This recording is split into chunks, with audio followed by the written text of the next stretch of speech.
Good afternoon. It's Tuesday. What day is it? February a million D. No, it's February 7th. We're on day 1200 of the Alec Murdaugh double murder and fraud case. It's not actually a fraud case, but if you saw this morning's testimony, you wouldn't know. I have some thoughts about this morning that we're going to get to. We've got a poll up in the live chat for which witness you think will be next regarding the motive evidence. And that's where we're going to be the rest of the day today and possibly half of the day tomorrow. There are a lot more witnesses to go to this. And if this goes on for days, the jury is going to be like, why are we still here? What happened? Like the shark has jumped, the rails are off. Every other analogy for the S hitting the fan. And we will see. It's just a lot. So replay crew, love you. There will be timestamps down below for the relevant testimony. The testimony this morning was interesting. Once they start admitting checks into evidence, just fast forward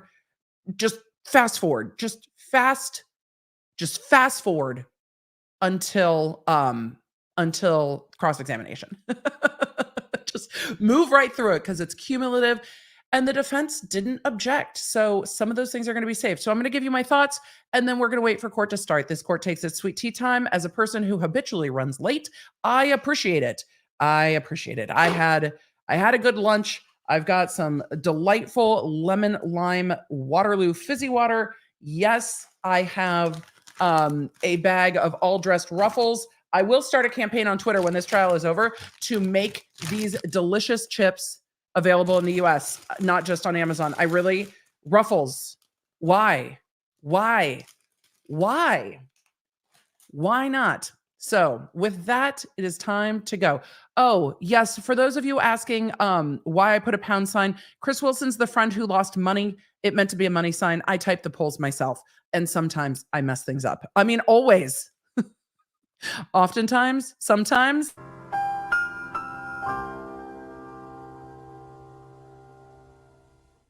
I feel like this trial has lasted 100 years.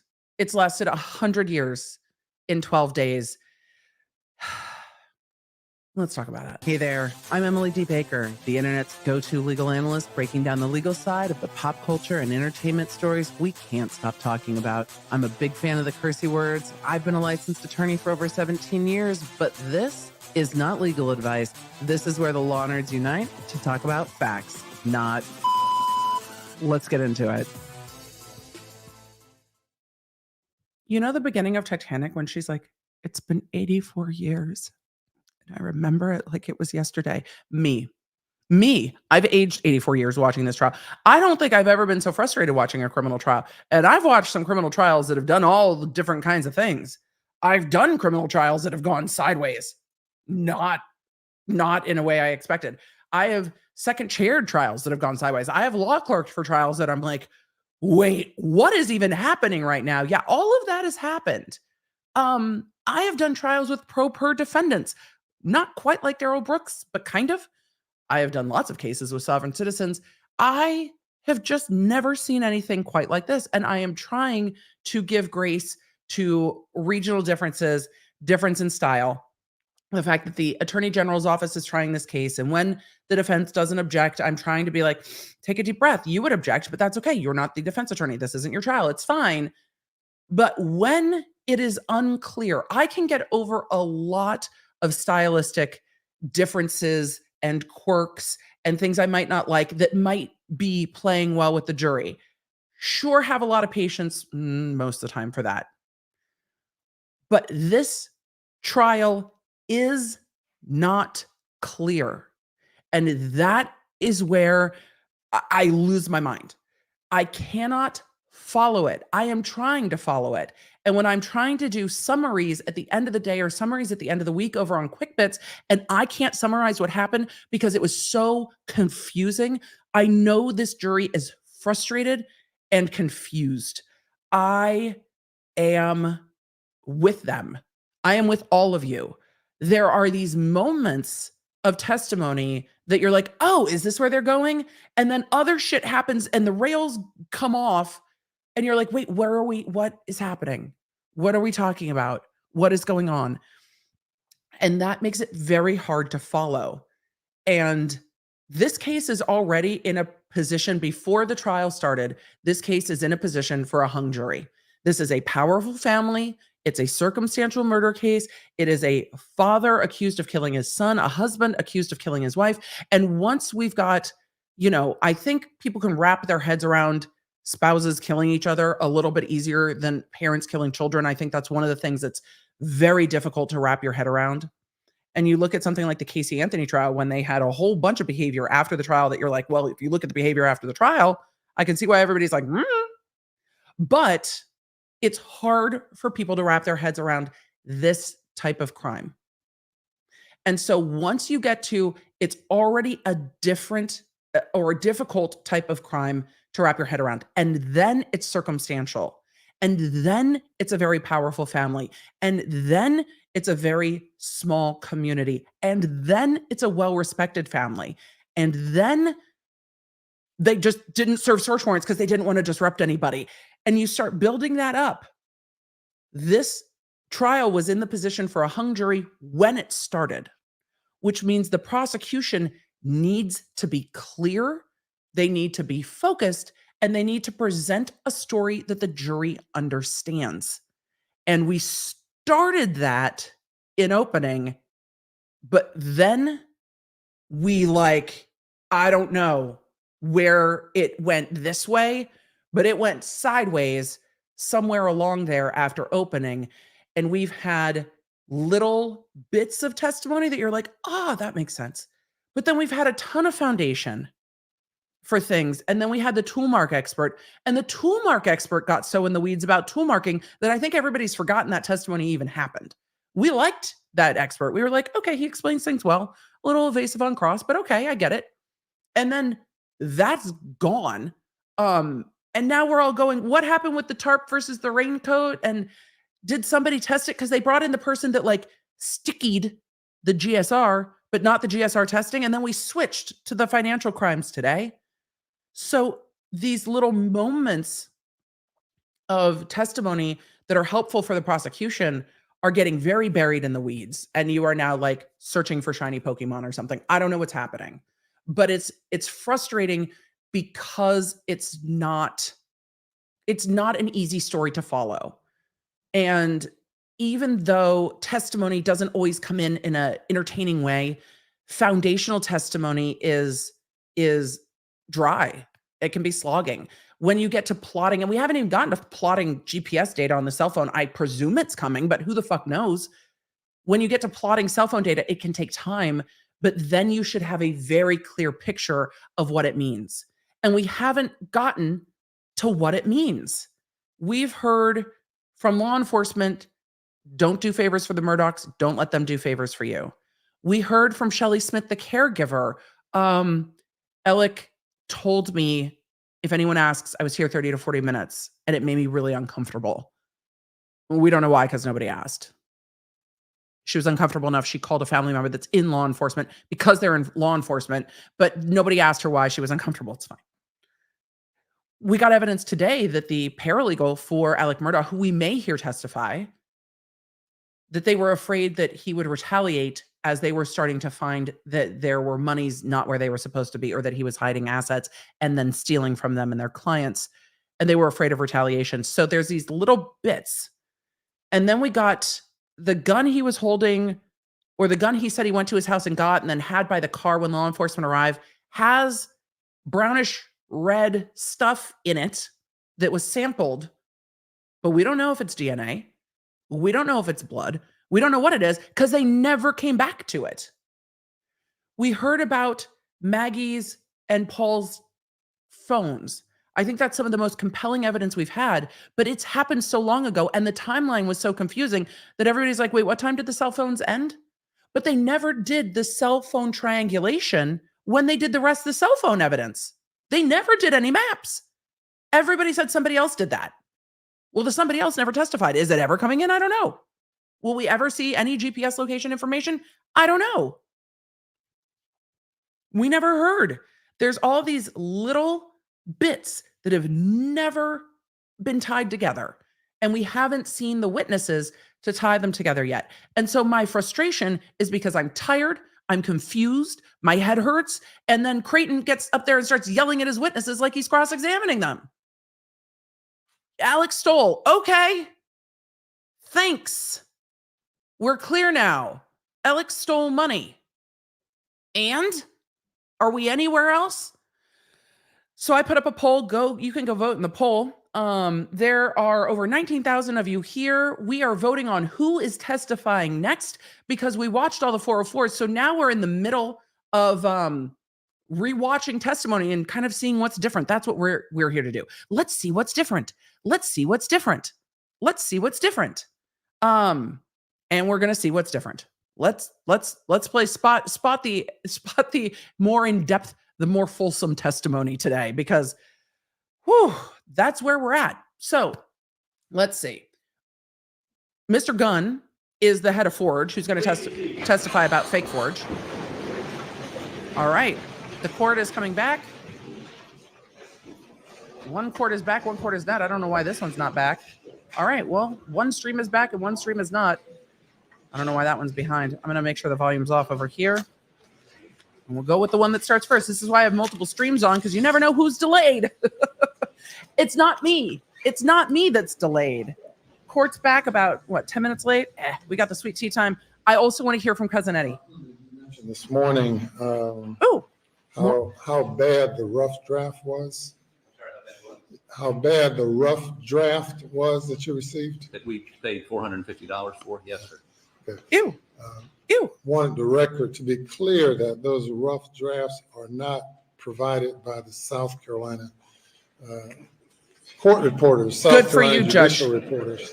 Good for you, Judge. That if I said that, I never implied. You didn't. That our South Carolina court reporters. You didn't. Would produce such a deficit product. He didn't say that. He just didn't make it administration clear. That it's, what's the name of the company? FDR? FTR. Well, FTR, a private company. Private company. Name either, so. Apparently has not perfected its software, because we paid $450 for something that was, as you saw, not of much use. Good for you, Your Honor. I want to make the record clear. Not our South Carolina reporters, some Yes. northern company.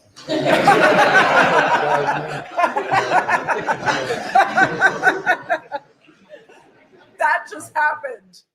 That just happened.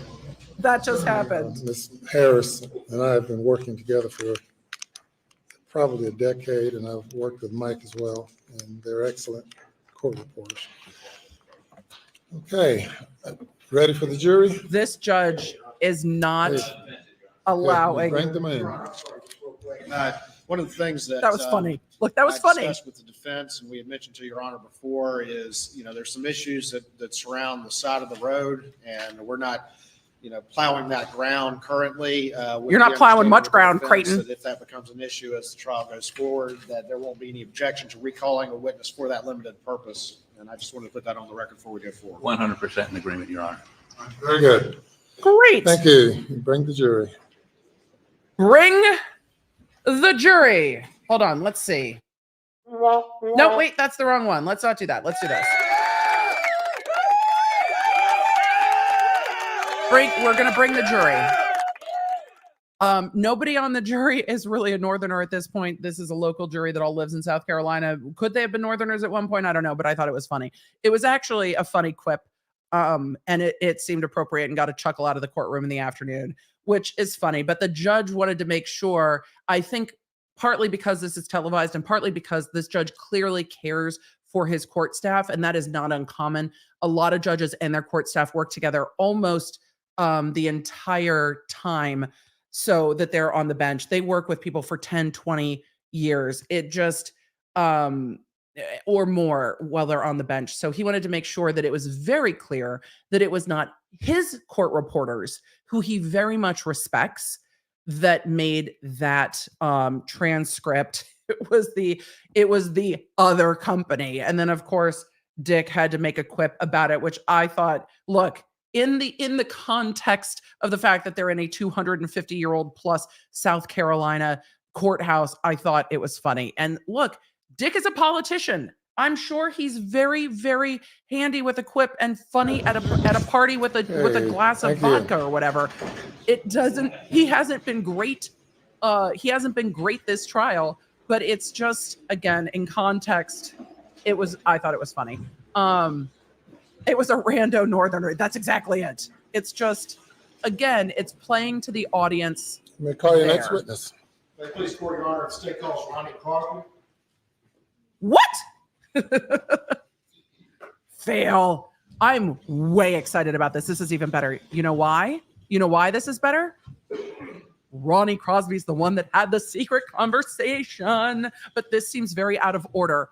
Call Gunn, call Wilson, then call Ronnie Crosby. But Ronnie Crosby has the secret conversation, so we're getting to the secret conversation. Secret conversation. State your name again for the record as you take the witness stand. Yeah, y'all, I didn't have Northern Aggression on my bingo card either. I didn't have like the South will rise again happening from defense counsel on my bingo card. But secret conversation. Ronnie Crosby, Crosby. Mr. Crosby, how you doing? But is it RONNIE or I'm doing RONNY? okay. That's Tell the jury what your profession is, please. I'm an attorney. secret And where do you work for a particular firm? I work for currently for Parker Law Group. All right. And before it was Parker Law Group, did that firm have a different name? It did. It was Peters, Murdaugh, Parker, Ellsroth, and Dietrich. that. Heard it referred to as PMPED in here earlier today. So Do you know the defendant, Alec Murdaugh? I do. You see him here in the courtroom? I do. Can you point him out to the jury? He is seated at defense table between Mr. Hartbootley and Mr. Griffin. I believe he has a blue blazer on. Your Honor, can the record reflect he's identified the defendant? Oh, he's got his does. body turned away. When it was still PMPED, did Alec Murdaugh, was he a partner in the law firm that you were part of? He was. And as a result of Mr. Murdaugh's actions, is that law firm kind of changed its name now to Parker? Or is that one of the reasons? Or how would you explain that? Well, yes, as a result of the actions that you heard about earlier today, we did change not only the name of the law firm, but to a separate legal entity. We're very curious How long about have you the been with, conversation. and let's just go back and call it PMPED before all this happened. How long had you been with PMPED? I started in the summer of '94, so almost 30 years now. And when did you first get to know the defendant? Sometime in the late '90s. I probably met him before then when I was working as a clerk for a judge, Judge Smoke, whose picture's here in the courtroom. Of course it And, is. Probably met him in court, but met him, really think I started getting to know him at the time of his grandfather, his grandfather's death, Okay. which would have been in the late '90s. His What was grandfather's his death. name? Randolph Murdaugh Jr. or the second, and he went by the nickname of Buster. Was Buster in the law So firm as well? Buster, then Handsome. He was there when I started. Because they're all named Randolph. Come into the office, yeah, he was there. I don't think he was a principal of This is any kind of Alec's equity partner, but grandfather, he was- Randolph. He was there, yes. Not his dad, Over the Randolph. years, did you become a partner in the firm? I did. And what year do you recall becoming a partner in the firm? Roughly. I would say somewhere around 99 to 2000. Jesse, I think we all Did feel the attacked defendant become that a part of the firm as 1994 was well? like 30 years ago. Yeah. Yes, he came Fair. to work sometime in the late 90s, early 2000, and then would have become a partner probably somewhere around 2004, 2005. I think Buster He's is been the your law partner fourth. Up until 2021. From that Buster is time? the fourth or the That's fifth. correct. Just real quick before we move on, under the No one the called agreement Junior. that the partners had, But what is Junior the would be rule the as it relates to fees that Junior a would be the partner earns great-grandpa. during the course of the year? All fees belong to the law firm. And Just very quickly, explain to the jury very quickly just the compensation. Is most of the compensation for a partner received during the year or in one lump sum at the end of the year? Well, as Ms. Seconder laid out earlier, we receive a salary. Oh, 'cause you were and here then at listening end to of the year, testimony, we 'cause that's divide, normal. Net profits, which would generally be a larger portion of your income, although not always.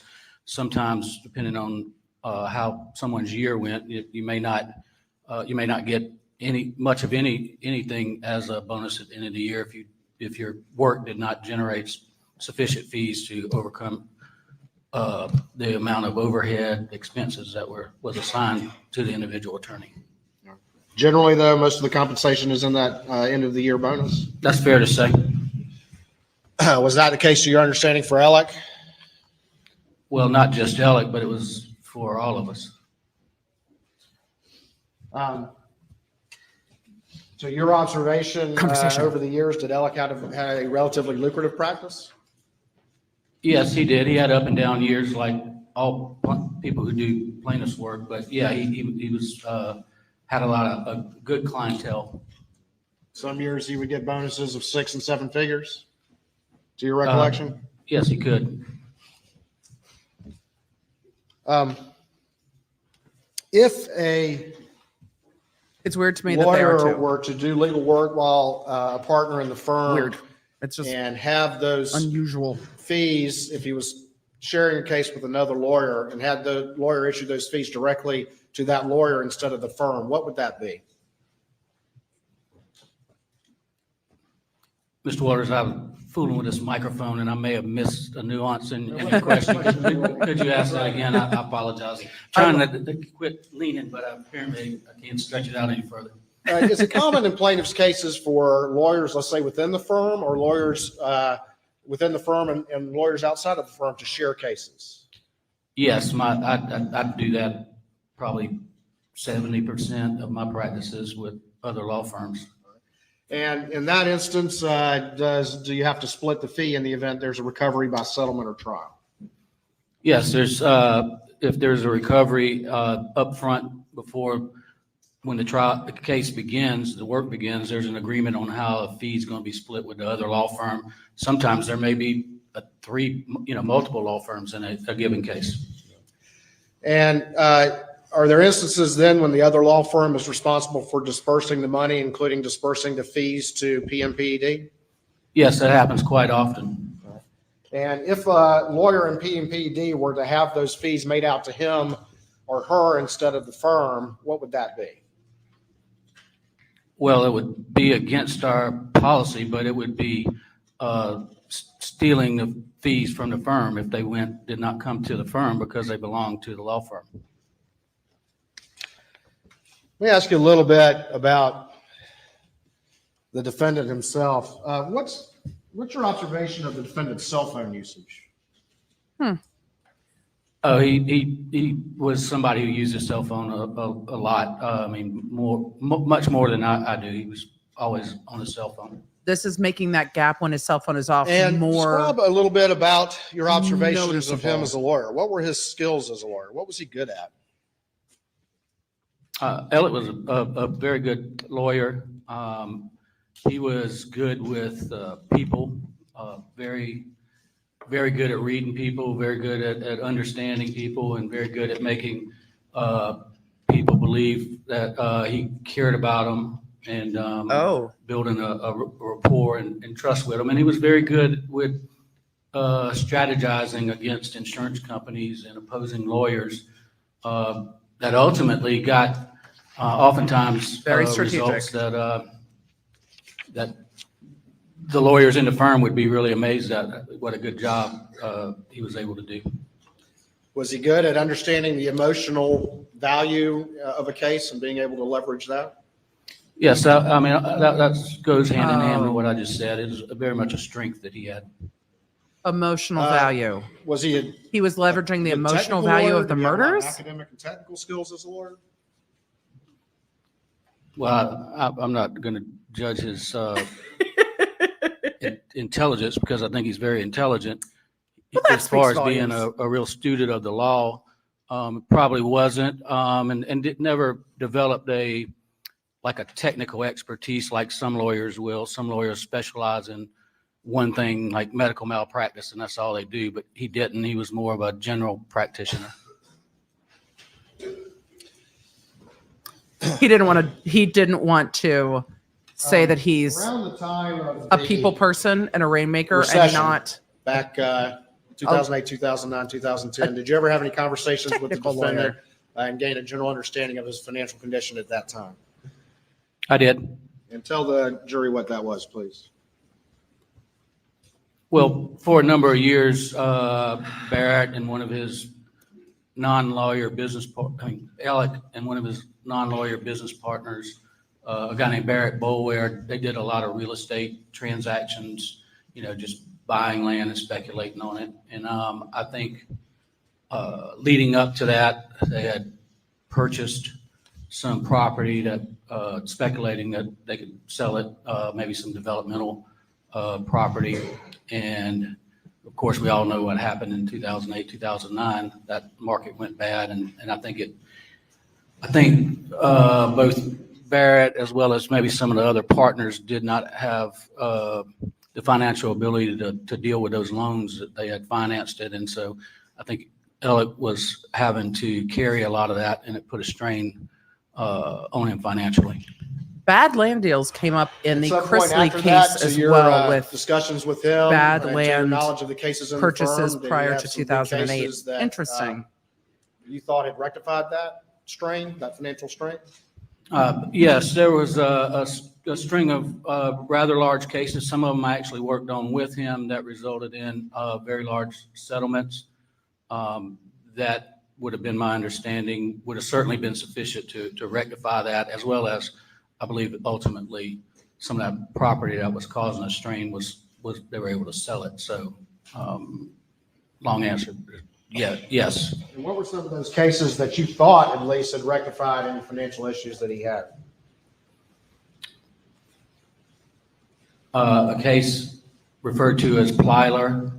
We heard about that case earlier These are today. Internally, the way we refer to them. Pinckney, which also I had. heard about that earlier case today. Thomas, I think the Plyler case was actually 4 cases, but we referred to it as one. And then he had a case called Badger. And Heard about that one today too. those cases would have been large cases. And that's from your understanding that the legitimate legal fees from those cases were very, very large. Yes, the law firm earned and subsequently, Mr. Murdaugh would have earned good income off those cases. Millions? Are you generally familiar with what's called the boat case? Yes, And is that the February 2019 boat wreck in which Miss Mallory Beach was killed? yes, Ms. Beach actually worked for my wife. Somebody you knew? Oh. Yeah, and I knew her as well as the other girls and Paul. Oh. As a result of that boat case, was it your understanding that the defendant had been civilly sued as a result of that? Yes, there was a lawsuit brought against Alec and others. He looks pained, truly. Moving on from the boat case, did you ever have any conversation with, after the boat case, did you have any conversation with Alec about structuring his fees? I appreciate In that any Creighton has particular slowed case? down. You know, that conversation had come up around the office with not only him, but other lawyers over the years. To my knowledge, I was the only lawyer to ever do that. But he did sometime in the spring of 2021, he had a conversation with me about that. Okay. And what was the conversation you had with him? I think it was just generally asking me, how it was, done, whether I thought it was a good idea, what the process was, that type of thing. And I don't recall the very Sarah, I specifics, but I didn't do know recall that. telling him that given the low interest rates, Thank you for that sharing. wouldn't I knew they had been in a be car very accident. fruitful. If you got high interest rates and you can buy into a lot on an annuity, it would make sense. But, there were pretty much zero interest rates during that time. When you made that point, did he have any response to that? Other than he was thinking about doing that. Now, you mentioned that you're actually the only one in the firm that you recall doing structuring some fees. Is that correct? Yes, and I think that's a fact, not just that I recall. And I think that is you a actually fact. set up a real structure, correct? Well, yeah, I did. All right. You didn't just divert the fees into another account and spend them, correct? No, and to clarify, and I think Ms. Seconder touched on it, was the traditional way of doing it to avoid taxes until you're older is you never take what's called constructive possession of the money. So whoever, if it's an insurance company or whoever's paying the money, would pay to the annuity company. It just goes directly You would in. buy an annuity and you would have a contract, and then whatever the terms is when you would start receiving that money, and then you start paying taxes on it. You can take a structure without, there's since then become other ones, but they don't have the tax advantages. They don't really make much sense. Where you can take the money and then you're basically just buying an annuity. He does. He looks really sad. Johnny, no, not illegal when done Before I move properly. on, do you know a person by the name of Gloria Satterfield? He was doing it for improper Do you know purposes. another person by the name of Gloria Satterfield? No, I knew Gloria. I knew her for a lot of years. And did she have any employment relationship with the defendant, to your knowledge? Yes, she did. And when my children were first born, she helped my wife out a little bit with some laundry and stuff. What, to your understanding, happened to her, if anything? Oh, My understanding was that he has a lot she he was wants to tripped say. by some of Alec and Maggie's dogs and hit her head, and approximately 3 weeks later, she died. I don't think she ever came out of the hospital. Did you ever talk to the defendant about that event? I recall having a brief conversation. It really wasn't a conversation. It was more him saying that the dogs knocked it down and that the kids were going to sue him for Gloria's death. All right. The kids, which kids are you talking about? Gloria's 2 boys, I believe she has. When you say the kids were going to sue him, did he say it in the fashion of that was going to be an aggressive suit, or did he say it in the way that he was going to help out? Oh, I understood exactly that it was going to be a friendly insurance claim, so to speak, so that, hey, this happened in hopes that the insurance company would probably pay them some amount of money. Yeah. I took it to help him out. Did you ever have any other conversations with him about that case other than that one? Never had another conversation. No, I've never had another conversation with him about it. And he did do the friendly suit. Are you familiar with the He case took the money for himself. known as the Ferris case or the Mack Trucks case? Yes, I'm very familiar with it. Did you have any involvement in that case? Yes, early on, I had some involvement. I was asked to get involved because it dealt with product failure, which is going back to your reference, has sort of been my specialty over the years. It was where a drive shaft had fallen out of a Mack truck and caused a motorist to have an accident. And when we looked into it, and it turns out there was a recall on it, and so it pretty much made it where it wasn't going to be much of a fight about Mack's responsibility. And so I knew it then, and then when I didn't do anything else in it until it was coming up to trial, and I spent a lot of time talking with Alec about evidentiary issues, witnesses, how they were trying the case, and the posture of it, that type of thing. So yeah, I was familiar with it. Okay. Did you ultimately get involved? Were you Sounds one of pretty the lawyers familiar with it. representing the Ferrises? No, I did not help him try it. Did he have an outside lawyer associated with that, or were there lawyers from other firms associated with that?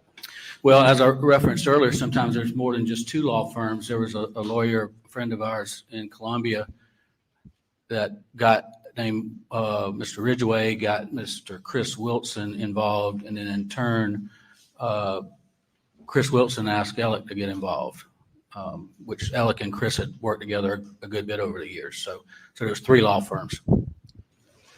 At some point in May of 2021, did you ever have a conversation with Jeannie Seconder about the, well, let me back up. So ultimately, did Alec and these other lawyers try the Ferris case? They did. And did they get a recovery in that case? They did. And do you know how much Alec Murdaugh's share of the recovery was supposed to be? I mean, the verdict was several $1 million. I believe that would have been in February of 2021. I believe the share that was supposed to go to PMPED was $792,000 as our portion of the fees. And you. There's no correct me, foundation for was that. your How do you know knowledge that? firm, correct? Ugh. Well, that's correct. $792,000. This is all coming in through other Did you ever, witnesses in May of also. 2021, did you ever have any conversation with Jeannie Seconder about those fees?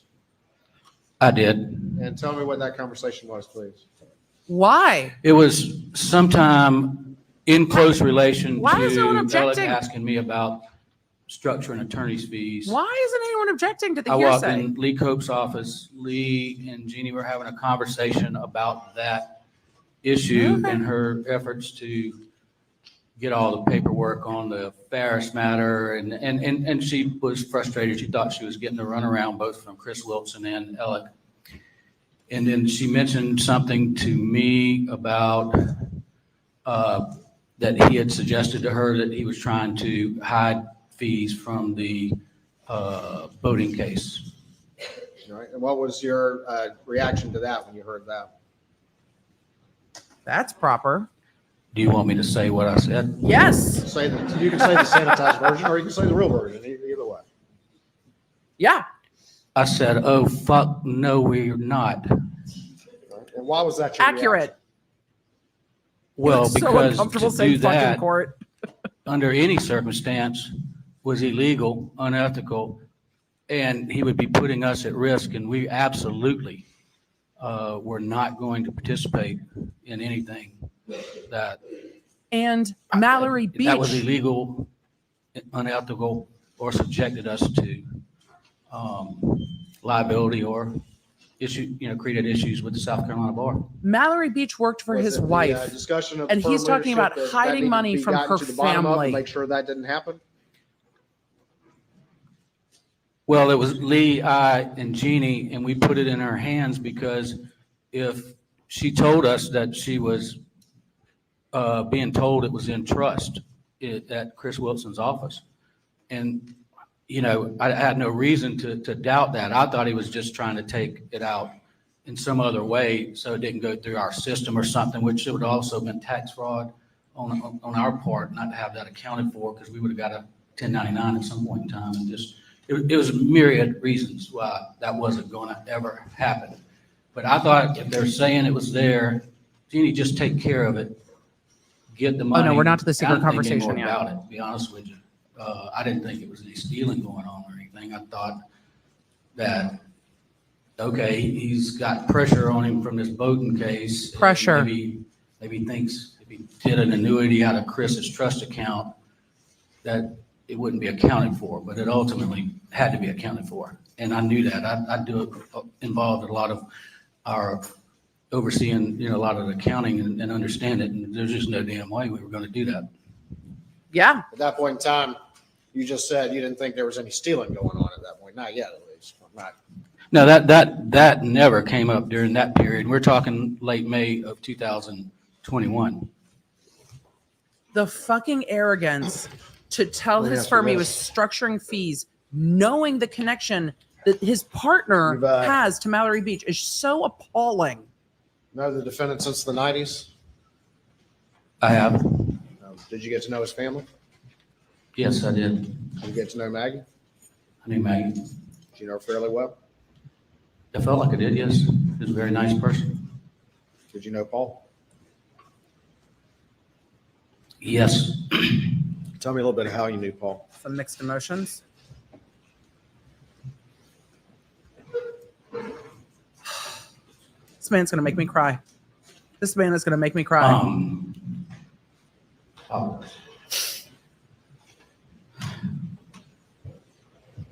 I knew Paul since he was born. Both he and Buster had always referred to me as Uncle Ronnie. We lived just across the way from each other, so I got to know him. I don't know if he used to, when he got into hunting, he hunted a lot on my property, he and Buster. I have a farm right here in Colvin County where I grew up. And so I got to know him, that way. And then Paul was,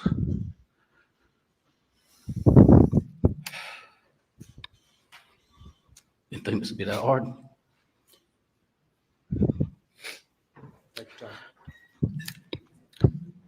Paul was really good with kids, and he took a liking to my son, who was younger, but he spent a lot of time with him. He'd take him hunting, fishing. They did a lot of hog hunting together. Paul had some hog dogs, and just was around him a lot. He had a great personality. Just really, somebody, a kid I really loved, Creighton's doing a good job of slowing down, I gotta say. This Paul is come what you over want. your property a good bit. This is what you want Yes, the jury to and hear. then, and then sometimes as my son got older, As he would painful go as it over is for this witness, to Moselle and hunt with Parker. I hunt with Paul.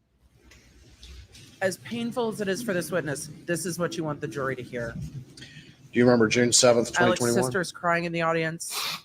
I do. I can feel his testimony. Did you see Alec earlier that day? Can you ask that again? I'm sorry. Did you see the defendant at any point during that day that you recall? I don't recall whether I saw him at the office. I was, had been in a trial in Columbia that settled. It was a couple of week trial, and it settled on Friday afternoon. And I came to the office to dig out some stuff, but it's fishing season, and I promised my son as soon as I got out of trial, we'd go offshore fishing. So I would have left work early that day to go get the boat prepared to go fishing. So I don't remember seeing Alec that morning or the office. I could have, but it would have been, I saw him later that night, yes, sometime around 11 p.m. Before we get there, were you at home at that time? Yeah, I was at home. We would just got finished getting the boat ready. As a matter of fact, and by way of example, we had invited Paul to go fishing with us the next day, and he had to work and couldn't go. My son had called him about it. It was, I think we had just eaten supper and, sitting there looking at weather and looking at all the things you do before you go offshore. I don't know what those things are, but Did that's you get a phone okay. call? Did you get a text? Look at the My good wife got questioning, a Creighton. phone call, I believe, from Randy's wife wanting my partner, Mark Ball's wife, Lisa's phone number. She's a registered nurse. And it was sort of a What quick time? phone call. She gave it to her. I don't know if Christy just couldn't get it at the time. And at some point after that, I called Randy and asked him, what was going on. And I don't remember his exact words, but it was something about Maggie and Paul being shot. When you heard that, what was your reaction?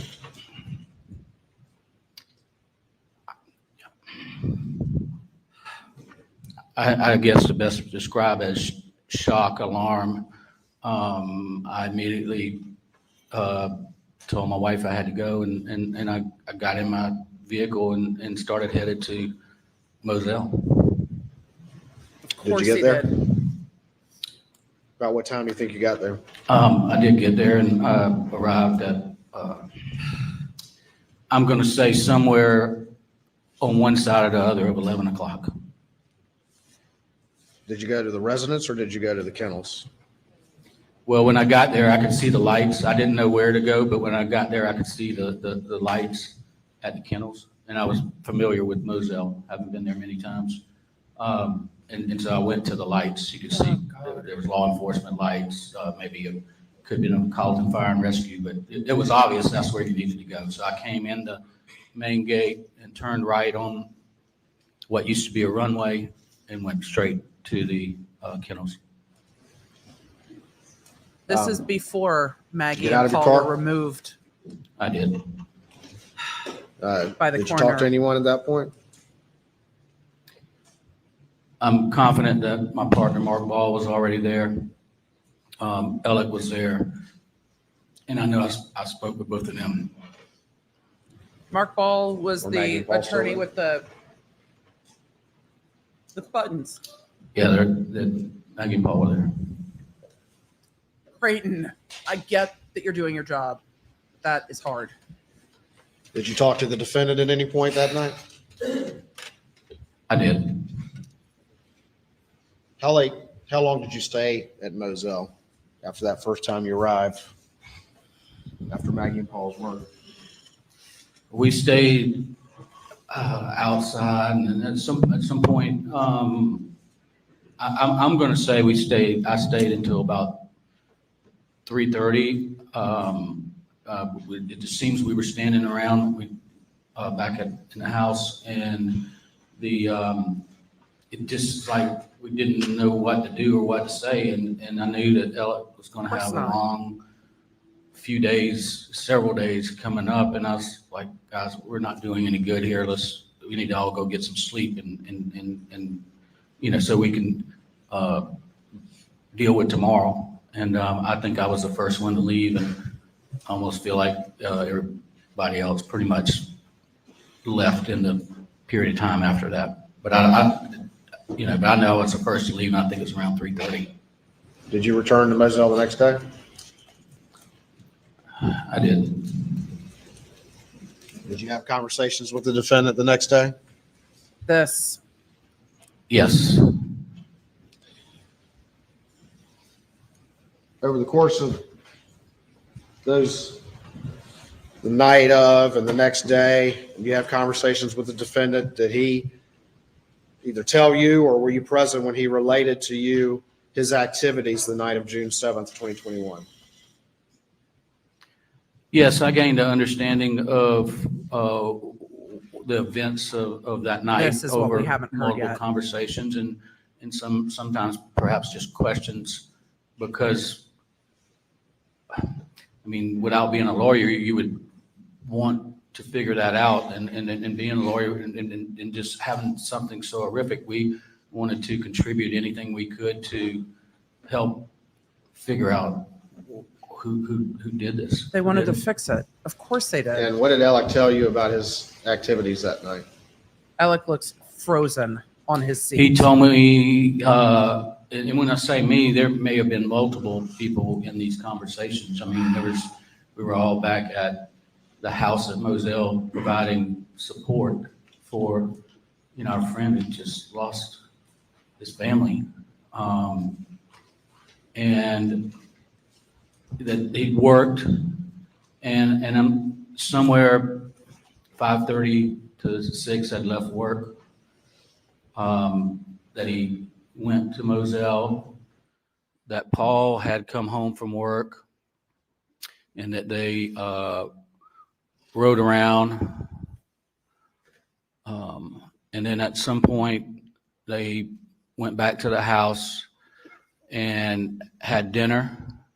And Maggie was there, is my understanding. And then after dinner, that Maggie and Paul went outside and to the dog kennels, and that he sat on the couch and fell asleep. And that would have been around 8 o'clock that he sat on the couch and ultimately fell asleep.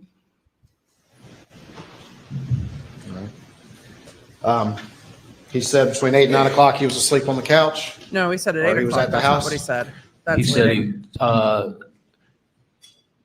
I took it that he laid down on the couch, maybe watching TV, and fell asleep. And then around 9 o'clock, he woke up.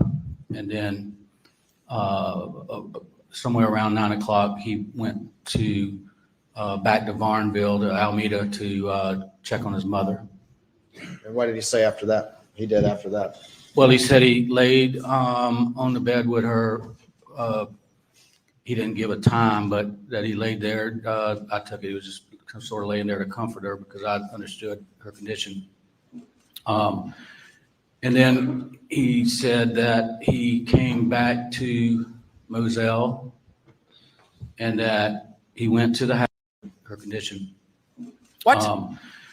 And then That wasn't me. He said that he came back to Moselle and that he went to the house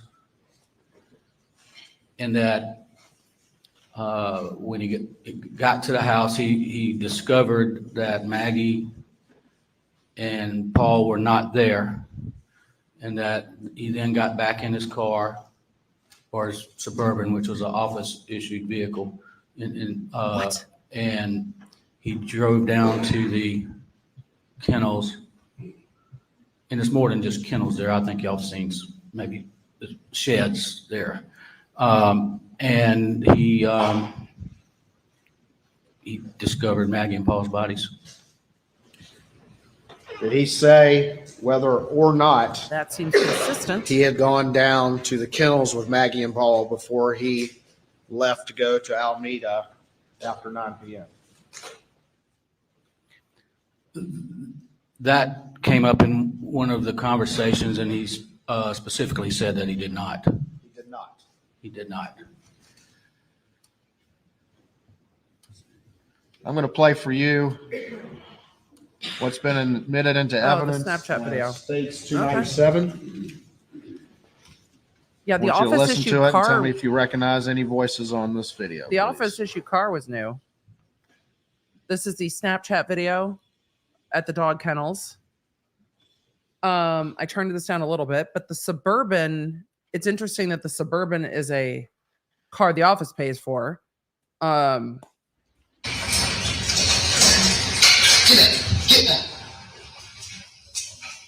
There's a lot of fence in that chain link video. Oh, this witness it's hard to watch him watch this.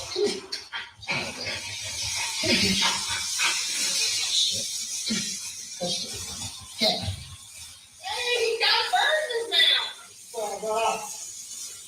Hey, Bubba, It's a guinea. this is a chicken. Come here, Bob. Come here, Fletcher. Come here, Bubba. Catch. Put it.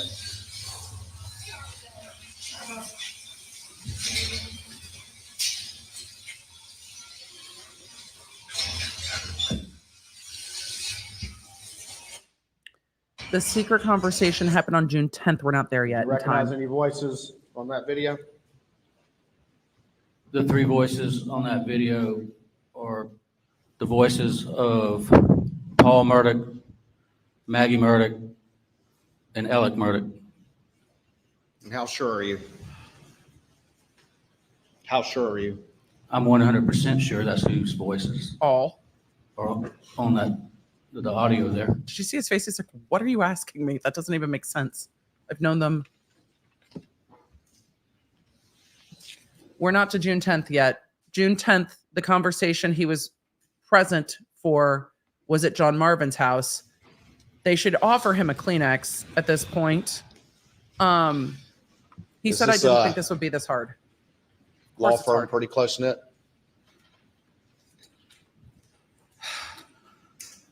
Yeah, we're very close in that a group of lawyers. I think we have a very family-like environment with our staff, as well as the lawyers are all very close. A lot of us do and still do, a lot of activities together. Our families grew up together. Been a great experience working with these guys. All right, they did. Did this, I didn't notice. I'm glad they gave him these tissues. murders of Maggie and Paul, did it send a shockwave through the law firm, greater family? Well, yes, it did. Just beyond the horror and disbelief, we didn't have an understanding. I mean, the staff had a general sense of insecurity and fear. We had to take a lot of security measures because we did not have an understanding of what the possibilities out there could be. And then this horrific loss of, I think Paul had, the kids, Maggie would come up to the law firm regularly, maybe need to use computer or just to see Alec or whatever. So and it was as much of a shock as you could imagine. In the wake of this tragedy, did the law firm family rally to the defendant's aid? We did. We were there every day for the rest of the week. And as you already know, Mr. Randolph passed away in the wake of this. So it was a really bad week where the Murdaugh family in particular, but all of us needed to be together to support each other. Because Mr. Randolph had With worked all at of the law this firm too. tragedy and the support and the outpouring and everything going on, did you have any discussion about what to do about the Ferris fees, or was there a discussion that this can't be the time to bring this up? The only discussion that I recall was Alec told you they were in trust. There's no way we're going to talk about money in this. And we had no reason to not believe that. I wasn't aware of some of Jeannie's conversations. I was aware that Alec told her they were in trust. I trusted him, and I said, let's just leave it be. I don't know. Just not something that you would talk about as money in the wake of such tragedy that had gone on the week of June 7th, including the loss of Mr. Randolph. I trusted At some him. point in July of 2021, did it come to your understanding that at least the firm had heard from Chris Wilson's firm that supposedly those missing fees were in his trust account? That was reported to me. I did not look at the email, but it was reported, and that was even further confirmation that we didn't have an issue, because we had worked on many cases with Mr. Wilson's law firm. And if he's said it, another lawyer who's a friend and colleague said, I've got the money, then, You believe them. Something to be concerned about. Because you believe them. Before I get to ask you this, you said that you had Creighton. developed a relationship with Paul, is that We right? need you to ask him. Yes, Did you eulogize Paul at his funeral? I did. Oh, And you and your son like to hunt and fish and do outdoor things with Paul? We did. And that's how you got to know him well? Well, you got to understand that even like when we go to legal conventions, a lot of time we take our kids with us. And I was just around Paul a lot. It wasn't just hunting and fishing, but he pretty much had free reign of my property. But he would always tell me. Paul was a very polite young man, and he wouldn't just go even though he could. He would always let me know. And he killed a lot of his first deer on our property, and just got to see him grow up. Did Paul have a shotgun he favored, to your knowledge? this is why they're talking about I would Paul. see Paul with a like a 12 gauge Benelli Super Black Eagle. Yeah, I've seen him with that a number of times. At a 300 blackout. Did Paul occasionally like to hunt hogs? There was a period of time where he was obsessed with it. He had dogs and those 300 blackout with thermal scopes, and he would do it. And I love for him to come to my property to do it, because anybody has ever seen what hogs do to property, they're a nuisance. And so I was happy for him to come and shoot them. And he used what gun for that? Well, You know, in the early years, he used a 300 a lot, and then they got where they were catching them and killing them with knives and stuff like that. So they you know, the hog hunters do it What? different ways. But the 300 blackout, I think, was usually accompanied. Okay. In the aftermath of the murders, did you have any conversation or were you privy to any conversation in which Alec talked about the family 300 blackouts? Well, the day after, I saw the casings that night and thought that they were 223s. And when I found out the next day from somebody with Oh. Carlton County, one of the guys I knew who was there, that there were actually 300 blackouts. You know, we started inquiring of where Paul's and Buster's 300 blackouts were located. And I remember asking Alec about it, and he said that one of them was in the room and that he didn't know where the other one was. But he Did knew you it was mention the third missing. one at that time? When did he know it At was some missing? point, he did, that there What was did he a, say? Go ahead. he said that one of them had gotten stolen or misplaced, which if it was misplaced, that would not seem odd to me because Paul was pretty good about, he would sometimes leave his guns at my place. And then he had bought a replacement at some point in time. I don't recall the dates on any of that. Did he tell you what happened to the replacement?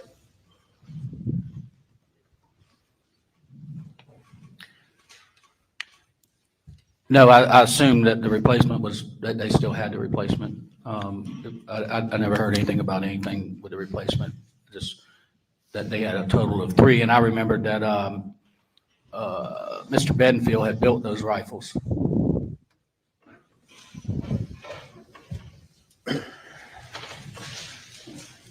Okay. We have not gotten to June 10th yet. But they heard from police that those were 300 blackouts. You testified that after moving into July and August, you'd gotten an email or at least been informed that there had been some representation that Chris Wilson had those fees, correct? That's correct. Moving into September of 2021, did you have any trial or anything going on that you were actively involved in at the time? At the end of August, early September, I was getting ready for a products liability trial over in Dorchester County that was going to last several weeks. Did you receive any communications from your firm about any issues regarding the defendant?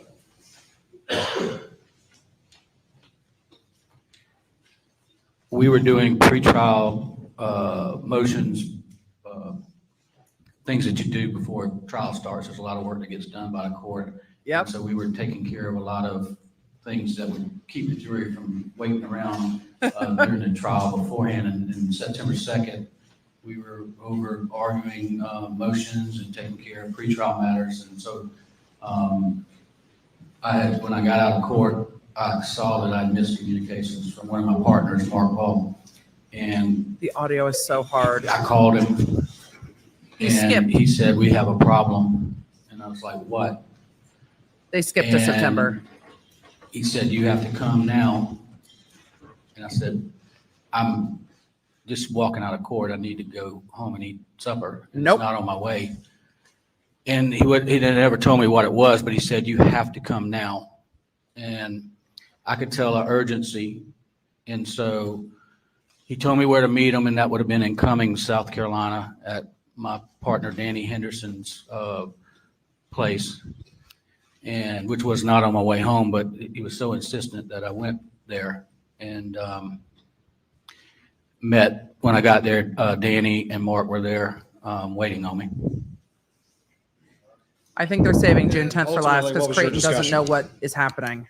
I was giving a folder that had paperwork in it, and that paperwork consisted of checks, both front and back, and I was asked to review them. Were those the, what's been called the fake forged checks? I believe the fake forged checks, there was not all of them that Ms. Seconder went over, but I believe that there was, I could probably call the names of most of them that were there. I know it was Anderson, Bush, Moore. There was probably about 5 or 6 of them. And I believe they had a copy of the Ferris check there too. Ferris check? Yes, and I'd sat for a minute and reviewed it. I think Danny said, "You're going to need a drink."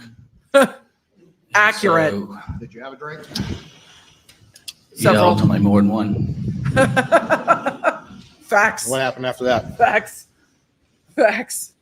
Well, they didn't tell me what was in it. They let me review it on my own. And I immediately said, this is bad. And my words then were Fuck. that we have to terminate Alec. He cannot no longer practice with us. And that was within, I don't know how many minutes, but it was not a long period of time because the way Jeannie had it laid out, it was clear what had happened It was clear. and that this money had been stolen. Did any of the partners go to confront Alec with this information that had been uncovered? Yes, there was a meeting the following morning at Lee's house. I did not attend. I did not need to attend. I was still getting ready for trial. I had already decided where this was going. And He was done. they met, and then we, Danny and Randy, Alec's brother, went and met with Alec. And what was your understanding of what the defendant said as a result of that? That's That like he layers of hearsay. Admitted and said that he knew he was going to get caught at some point in time, and admitted to them I don't know how that's admissible. that he did it. I don't know how that's admissible at all. He knew he was going to get caught at some time.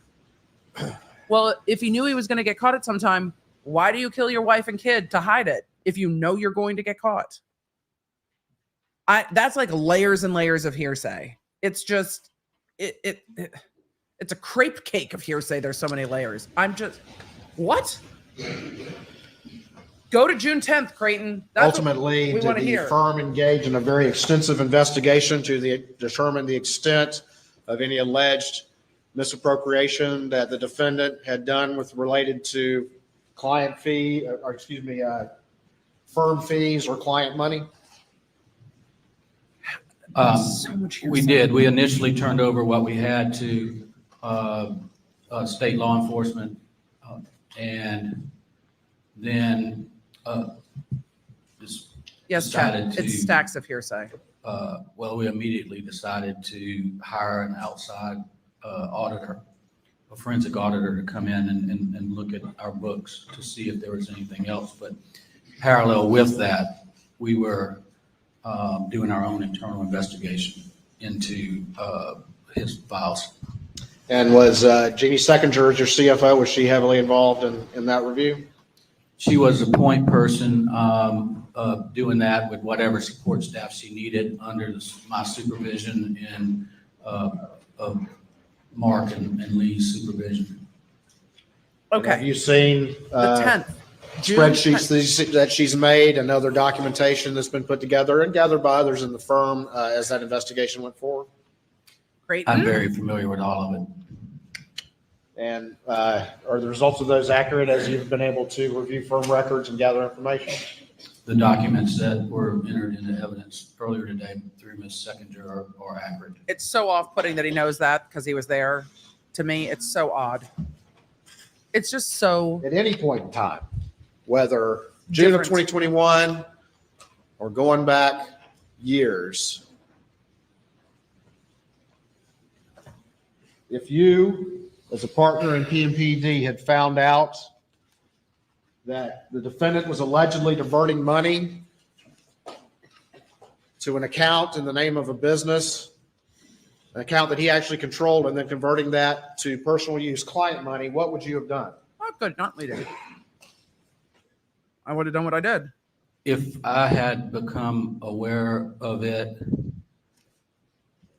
he would have been asked to resign, or I would have forced a vote, and he would have been terminated under our contract. What else, if anything, would you have done? Reported it to law enforcement. I would have done the same thing we did, would have turned it over to law enforcement and would have reported to the South Carolina bar because of it affected our business and our trust account. If at any point over the years you That had must have found broken his out heart, too. that the defendant had been diverting fees that were properly due the firm and spending those for personal use and never accounting for them and not being truthful with firm members, what, if anything, would you have done?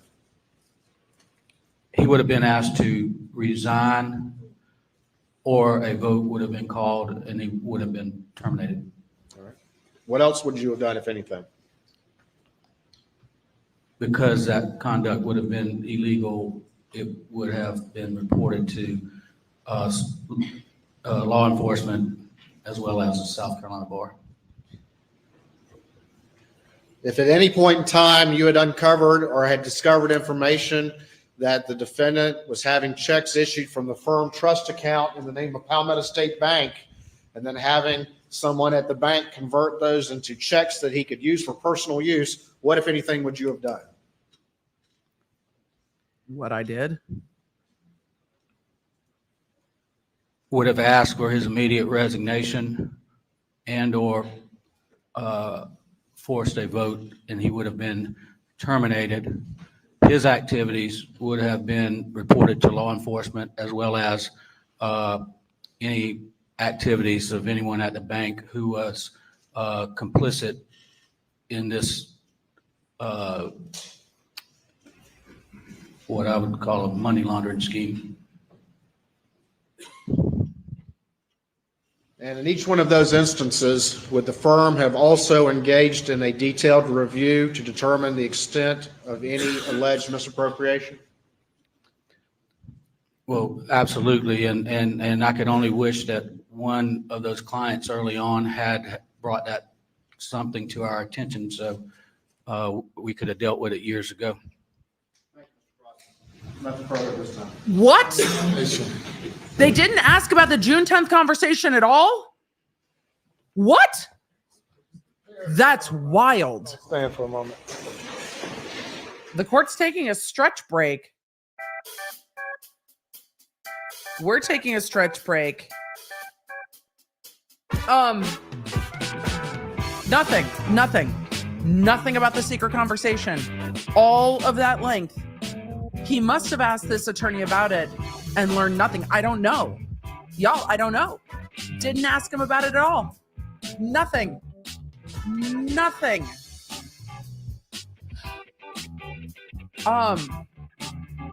I am really surprised. That is the biggest what the fuck of this. Well, no, that's not the biggest what the fuck of this whole trial. There's a lot of other what the fucks in this trial. I'm very surprised. No, it can't have to do with the roadside incident. I don't even know what's happening. They had a whole hearing to talk about who was there, who was present for the conversation, what was happening, a whole hearing on it to determine if it was privileged or not privileged or protected by attorney-client, whatever. And he doesn't ask about it at all. I don't understand any of that. Is it a nothing burger? Was it a red herring? Was it to make the defense stressed? Was it three-dimensional chess? Was it always a nothing burger? Did he forget? Mr. Griffin? Okay. I know. We've waited. They let so much hearsay in. We've waited. Good afternoon, Mr. Crosby. Good afternoon, Mr. Griffin. Y'all probably know each other real well. That's awkward as fuck. Okay. Can we get this photo taken down? You could probably take it down yourself, Jim. Kill it. Just kill it. Maybe not, Jim. Wrong place, Jim, for that analogy. It was a computer thing. This There, is- there it went. I can see it. So, Just It's kill good. it. It's This is good. how Good. Alex's friends handle thank things. you. That was Crosby, horribly snarky. I was apologize. struck by a comment you made, and I just want to confirm it. You were informed by folks at the meeting when Alec was confronted about financial misdeeds. Yep, this is According to exactly the where he reports should you go. received, that Alec's response was he knew he was going to get caught at some point in time. Yep. Is that what was reported to you? That's what I recall. That's what I said. That's it. That's exactly it. He knew he was going to get caught eventually. So why is this his motive? So why was that his motive? And he asked you to speak eulogize Paul at Paul's funeral, right? He did, and I did. And you very close to Paul, and Paul was a super guy, wasn't he? Is Yes this to both of witness- those questions. Is this witness making Jim emotional? You said that Paul carried around a 300 blackout and a 12 gauge shotgun, a Benelli Super Eagle, I believe you said. That's my memory. And then, obviously they had numerous guns, but I had seen Paul with those on multiple occasions. If I showed you a Benelli Super Eagle that's in the courtroom, would you be able to recognize it's Paul's or not? Or I don't know at this juncture. I believe it was camouflage. camouflage Super Eagle? They can pick it up and ask, does it look like this one? All camouflage Super Eagles. Trying to not point at anybody, but does Please this look don't, like Paul's Jim. gun? I'll say it looked like it. Will I say it was? I can't say that. Understand, and Your Honor, I'm holding up, for the record, state's exhibit number 4. And I put my papers down. You're probably to pick up the gun, Jim. Also, you testified that when you got to Moselle the night of the 7th, that you went through the main entrance, and that's the entrance with the brick Yeah, which one is the main entrance? sod or whatever, the brick gates opening up. That's the main entrance you went in? Yes, there's a brick facade and then I think the metal iron gates, but they were open. And then if you go up and you would have gone straight to the house if you'd gone straight, but you turned right, and you said, and there's a little roadway there, an old runway, and you were able to get back up to where the kennels were. I from that think he direction, should have correct? left it with he knew That's correct. It's not he far would when you be turn caught right. eventually Yeah. and sit down. Right. A couple hundred yards maybe. That's, And then, but I don't know if there's much more you you need said from you were this able to witness. see shell He casings. knew he would get caught. What you thought would be 223. Where were they? We know what the shell casings were. They picked them all up. The one, I don't think I saw everyone that was there.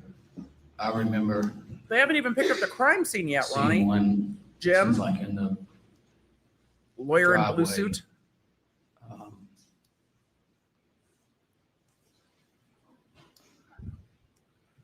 Closer to the road from Paul and Maggie's bodies. So were you able to get inside the Oh, crime scene tape? okay, fair. I don't know if there was crime scene tape up at that point in time. They were just letting everybody all around up in here. That's So fair. You were able, as you recall, just to walk up. Were Maggie and Paul's bodies covered at the time you got there? Oh, God. Please say yes. Yes. Okay. But you were able to get into the crime scene close enough where you could tell what you thought was the caliber of the shell case. That's good questions from Jim. Right, and I didn't walk from where I was parked there. I walked completely around the hangar and went over to talk to people I knew that were there, the fire and rescue people, just to get what their assessment was. And I could see Because from everybody where knows. they were positioned, I could see, I wasn't like, I didn't get over it, but I could see from a distance, and I'm very familiar with Sure. firearms, and I saw what I thought was a 223 casing. From a distance. And you later No, the scene was never secured, I don't think. learned, I guess, the next day on the People 8th, were all that over this scene. it wasn't a 223, but a 300 blackout. Is that right? Yes, and I can't for the life of me tell you there was that point in time, there was some law enforcement out in the hangar and around, and I just asked a question, and they corrected me. Right. Okay. This is And fair that, cross-examination because it goes to arguing that the And- scene and was you- never well taken care of and evidence could have been destroyed and the real killer's on the loose. That's where the defense started is to going. assist any way you could with trying to find out who could have done this. Isn't that right? Lawyers want to fix things. Well, Jim, I didn't that night. I was trying to get, and we were starting to, I don't know, it was shot, man, But in the days following, we had a lot of conversation amongst my partners and I. And you, because you were about there, Jim? Who could have done this, and obviously we were theorizing on stuff, and with very little information, obviously, but we were trying to find out things, whether Paul had been in an argument with anyone, or if anybody had. I don't know. It's just what you would naturally do, is ask questions. Lawyers. One of the be things you like- went down to Jimmy Butler's. You remember that? I did. Now, what's Jimmy Butler? Who is Jimmy Butler? Jimmy Butler's a business in Barnville that does mechanic work. He sells trailers. He sells portable buildings. Used to sell cars, but I had learned that Paul had taken his truck there the Friday before the murders. Right. So you went to go and- investigate. So the Wait. Friday before the murders, Paul's truck, and what was his normal truck? Was it It was a F-150, a white F-150? white F-150. And you had understood that He's the just- white F-150 was put in the shop at Jimmy Butler. Yes, and I specifically was going To investigate? Detective? What? to see if Paul's guns were in his truck. Right. And did you check the truck? I Did you did. I looked inside of it, and I also got, call law I enforcement? had learned that Um, a Mr. Rowe was working for Elliott at the time and had taken him over to pick him up when he took his truck to drop off for repairs. And I asked Mr. Butler to pull surveillance tape so I could see if Paul Where's got his SLED? guns out of his truck while he was getting out of one vehicle into another. Ask And for surveillance because video. it was Paul's habit to carry the guns in his truck, right? Right, and I believe actually when I looked in there was still a pistol and some shotgun shells, that type of stuff in there, but I didn't see any long guns. What? I didn't get inside of his truck and rummage around. I just looked. When did you ask So SLED you to didn't go? observe any 300 blackout or any shotgun in Paul's truck at Jimmy Butler. Is that right? I did not. And then I think you also looked at videotape to see if Paul took guns out of this truck when he got back in. I guess Mr. Rowe picked him up. Is that right? That's correct. And another one of, another pickup that Elliot had on the farm.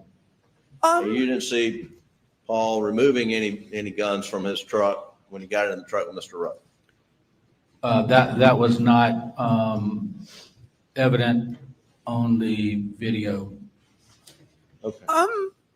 and, Um, and I could see him getting out of one vehicle into the other. And you were down there on the morning of the 8th. And after SLED had released the crime scene, when I say there, I'm talking about down at the kennels. Were you not? Yes, I was asked to go there by Randy's brother, Alec. Wait, And Randy has, wait. What? What I is, don't want to be too grotesque at all, but just, it was just still, ask your question, Jim. blood and biological material there at the scene? Yep. Yes. Okay. And did you notice that there were some still birdshot pellets in the feed room that had not been collected by the SLED agent?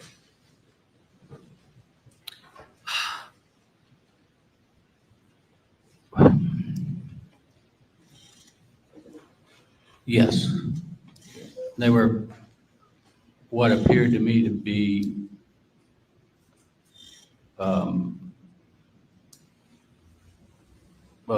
you know, we could pretty much tell what they were, yeah, from looking up. And I believe they would have been a TSS type load. Okay. And did you gather those up, What? to your knowledge? Did I? You or anybody, with you?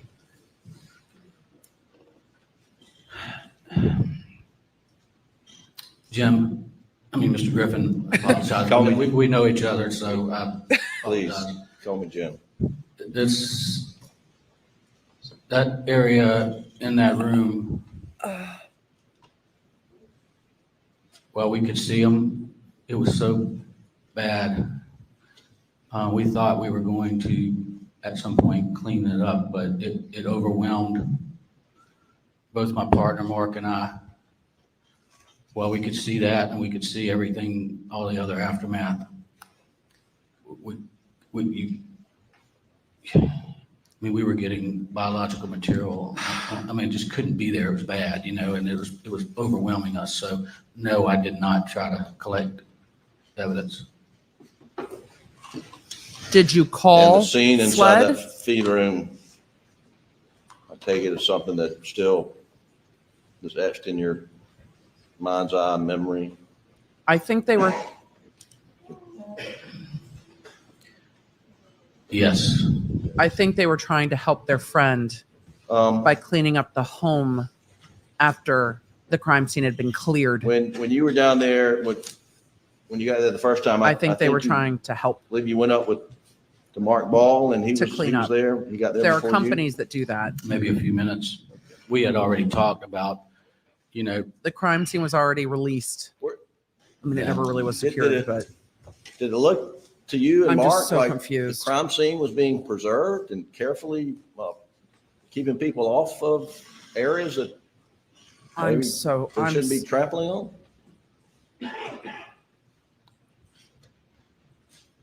well, it was my understanding that the crime scene had been released, so that, Well, I'm talking about 11 o'clock. I'm sorry, I jumped back. You did. 11 o'clock when you yes, got you there, did. around 11 on the night of the 7th. When you pulled up, as I understand, you walked around the shed, the workshop, and went to the back, and maybe Mr. Ball was back there. I could have that wrong. I have but a is that what headache. happened? well, we were there. I saw people working through the crime scene. And you're kind of asking me for an opinion that I don't feel qualified to give, because I assumed that whatever was going on was being done. Fair. Whatever procedures. But there were people Doing things. in that, in the crime scene doing various things. Okay. And I'm not asking you to give an opinion. I was just asking you if anyone We thought you expressed were. an opinion in your presence about they shouldn't be doing this or shouldn't be doing that. I don't specifically recall. Did at some point in time, you and Mark and whoever else, were y'all directed to go to the main residence at? We were, and for the life of me, I can't tell you who told us to go. I can tell you it was at the time that whoever is the photographer for the crime scene, they were getting ready to start, taking photographs, and it was stated that we're going to photograph the scene. Y'all go to the house. So they gently suggested these that photographs. they gently suggested they go down to the house. And so who all went to the house? Best you can remember.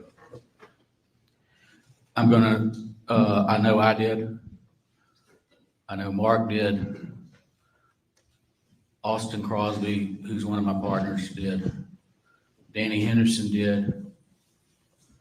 Randy Murdaugh did. John Marvin did. Elliot at some point did. And he may have been, I believe he was accompanied by some officers when he came. I think maybe Chris Wilson may have. The others I'm positive of, but Sure. There could have been a couple other people. He's like, it was a lot, Jim, honestly. And had it looked to you like It was a lot. anybody from law enforcement had searched the residence, inspected the residence before you Nope. guys went in? Didn't seem that way. I don't know that I would know what it would look like if it had been searched. It was Fair my answer. perception that it had not been searched yet. It's a very careful and fair And lawyerly then answer. you mentioned at some point in time, Alec came up and maybe law enforcement were with him? Mr. Griffin, my memory is that Elliot came in and at or about the same time, two agents came, and I remember them collecting his clothes is what stands out to me. One stood in the doorway or the foyer to the house. We were kind of in the living room and maybe the kitchen area. And then another agent, and I'm assuming it was SLED, but it was kind of blurry and it happened pretty quickly. Went maybe to the door of a bedroom while Elliot was changing clothes. And then he brought his clothes out and gave them to the agent who stood in the edge of the living room or foyer or whatever you want to call it. And did the agent just open up a bag and Alec dumped his clothes in the bag? Is that how you Like remember? pork and beans. Yep. A paper bag? Just like that. I do not know what the composition of the bag was. It was a bag, and it seemed to me the agent was holding the bag out like open, Right. and that Alec kind of had his clothes in his fingers and just dropped them in is what my memory was. And what that was, I only recall there being one bag and he dropped them in and it was like a pretty quick transaction. His clothes were not put on a hanger for sure. Is that right?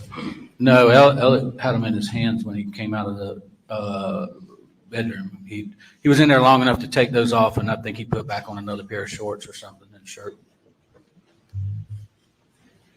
Also, if any of y'all think law enforcement's going to give you privacy to change your clothes if they're taking your clothes to test them from gunshot residue, you would be incorrect. That is not how that's going to go for you. That's how that went for Alec, but that is not how that goes for us, just as a matter of practicality.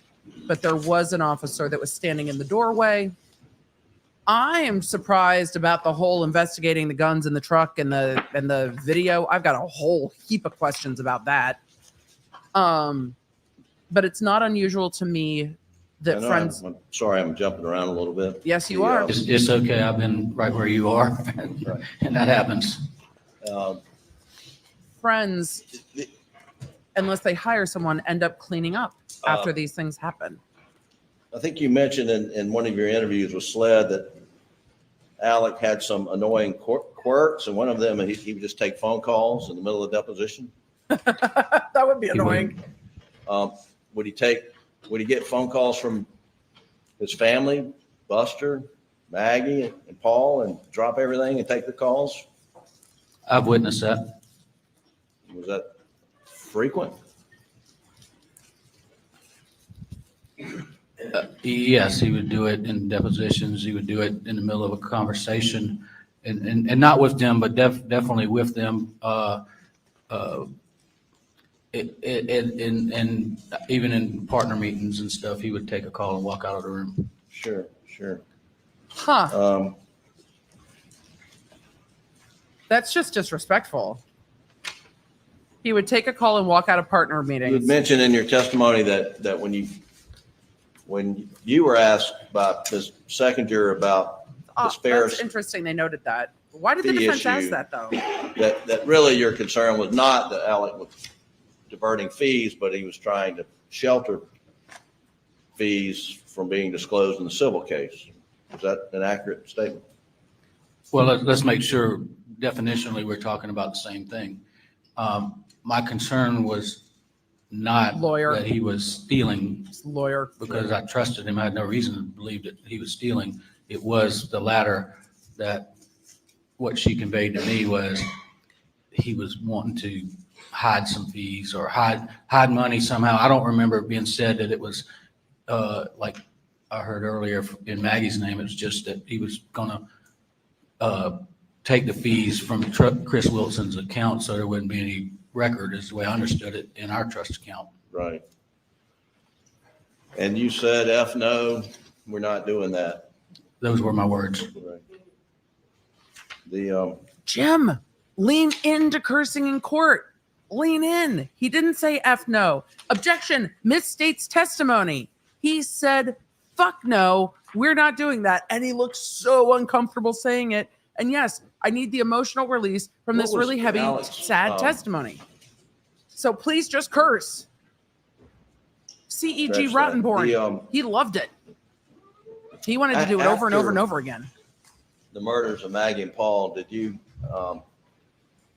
the immediate aftermath and going forward a few months, did Alec come to the office much? It was sporadic, but you know, I knew that he was having a lot of trouble sleeping, and you know, just lost his family and his father, and him and his father were very close.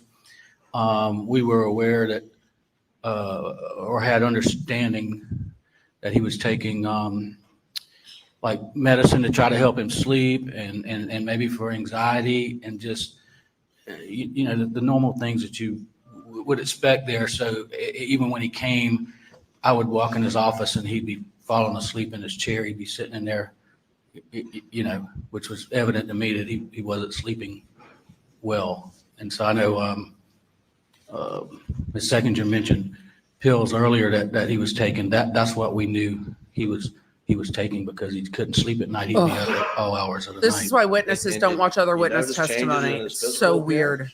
Losing weight? Yes, he so was weird. losing weight. I don't think he was eating very well by reports. And, So weird that he's talking about another witness's and testimony. I guess I have never let's sort seen of go back that. to I've the never seen a night court allow of that. June 7th, the morning of June 8th was, I mean, what was his demeanor?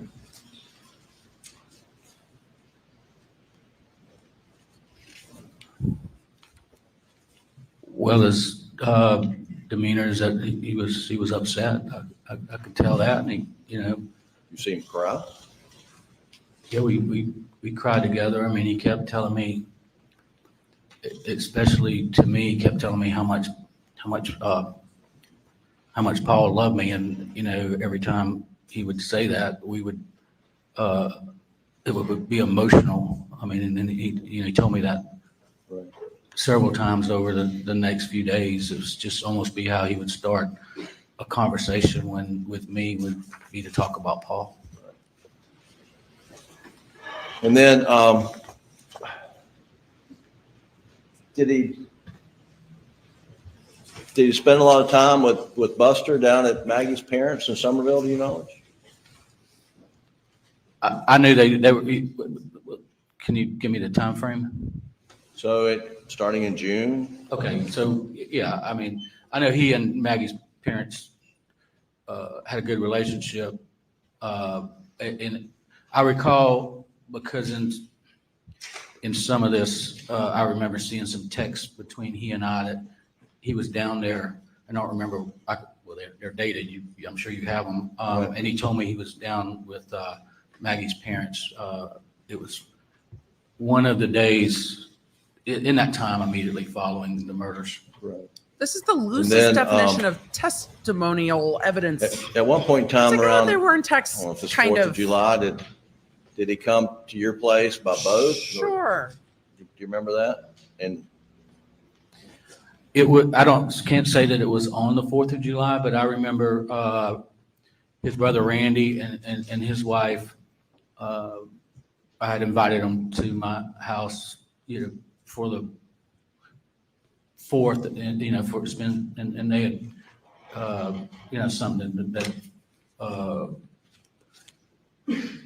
those of us in the law firm do a lot, that spend time on the weekends together, and they were there, and I'd asked Alec to come over, and he and Buster came by boat from Edison. and Alec was carrying a gun with him on the boat, was he not? Yes, he had a gun in a what I want to call a shopping bag, like a cloth type, shopping bag, not one of those plastic ones. What is Have happening? you ever seen Alec carrying a gun around before for protection before the murder? That assumes facts, not No. evidence. That assumes that it's for protection. And he didn't ask if it was for protection. He Some just point in slipped time, it in the question. Alec he and does. Buster and the family put out a reward, did they not, for capture of tips for whoever would lead to the arrest of whoever killed Maggie and Paul. You remember that? I do remember that, and who all was involved in the funding of it. I don't know, but there was a reward. I believe I know a reward was put out. And the firm agreed to administer it if there was anyone step forward. We did. By administer, do you mean the firm was going to pay Second for one. it? The firm was going to pay for it? This is the weird thing. He's like clarifying testimony of another witness, Jeannie Seckinger, because he heard all of Jeannie Seckinger's testimony, because nobody seems to have made a exclusionary instruction to sequester witnesses so that they can't hear other testimony. I have never participated in a trial Oh, I or seen a have. trial where that's allowed. Redirect. It's so just unusual for me because it's so different than my experience. But Firm have to ever pay anybody for that reward? no. No. You're asked a lot of questions about your interactions and relationship with Alec Murdaugh. Oh, You know here we Alec go. Murdaugh how long?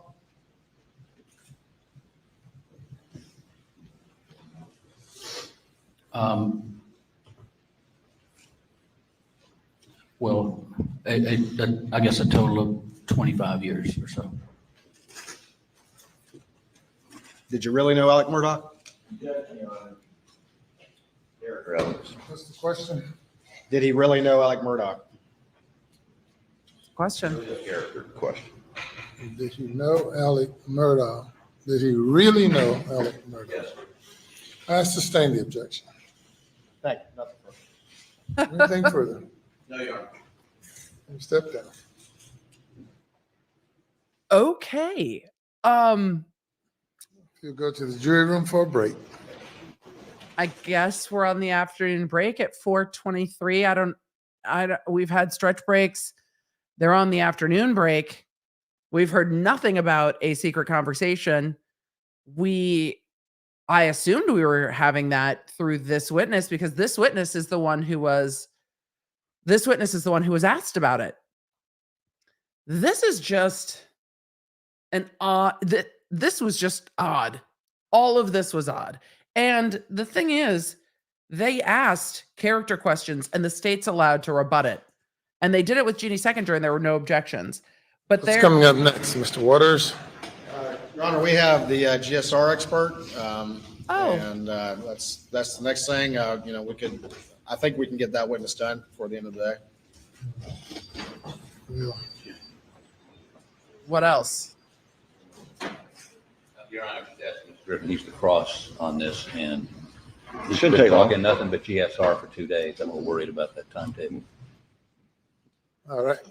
Well, we'll take about 7 minutes. I am so confused about what's happening today. I just, okay. That was the strangest cross-examination and then objection. And then they spent a good part of the day. Was it just yesterday? I'm not sure I understand. I mean, same, Siri. I thank you for your opinion. Siri's normally right on in cases like this. Siri doesn't understand. I don't understand. What is happening here? I guess we're going to GSR next. It's just the presentation of witnesses is so disjointed. It's making my head hurt. It makes it hard to follow. They did a whole 404 hearing on this witness about the conversation on June 10th.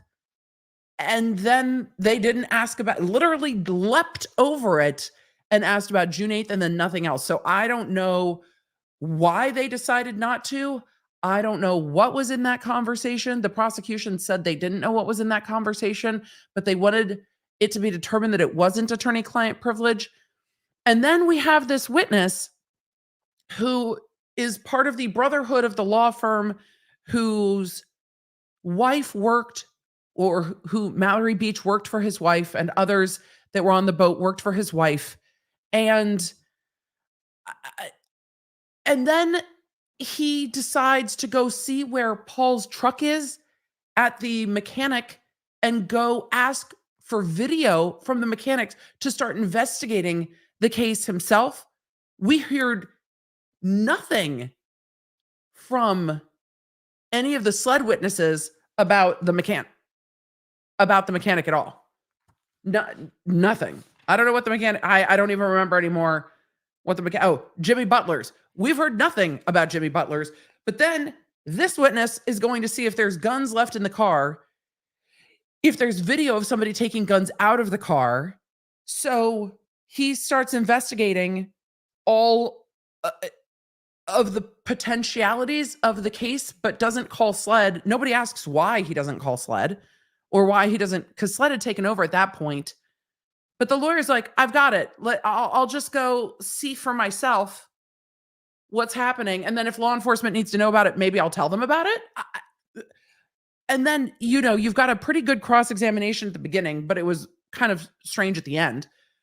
But at the beginning of the cross-examination, they were asking if he was allowed to just drive right up to the crime scene. And basically, he was just allowed to drive right up to the crime scene. He was not kept back, it doesn't seem, at all. And it's all so odd. And he's like, no, I saw gun casings. They hadn't been picked up yet. I talked to law enforcement. They told me they were 300 blackouts. So I decided to go investigate it. Didn't tell law enforcement to go investigate it. I decided to go investigate it, which just sits odd with me. I feel very empathetic for this witness, but it just sits odd with me that he decided to go to the mechanics and check it out himself. But also, maybe I shouldn't expect anything else. They didn't want to serve a search warrant because everybody was in the house and they didn't want to ask them to leave. So I need to just wrap my head around, yep, this is just how this is happening. Okay, this is just how this is happening. That cross-examination was interesting. And then Jim Griffin asked, look, there are times Jim is disorganized, for sure. There are times that the defense annoys the ever-loving shit out of me, for sure.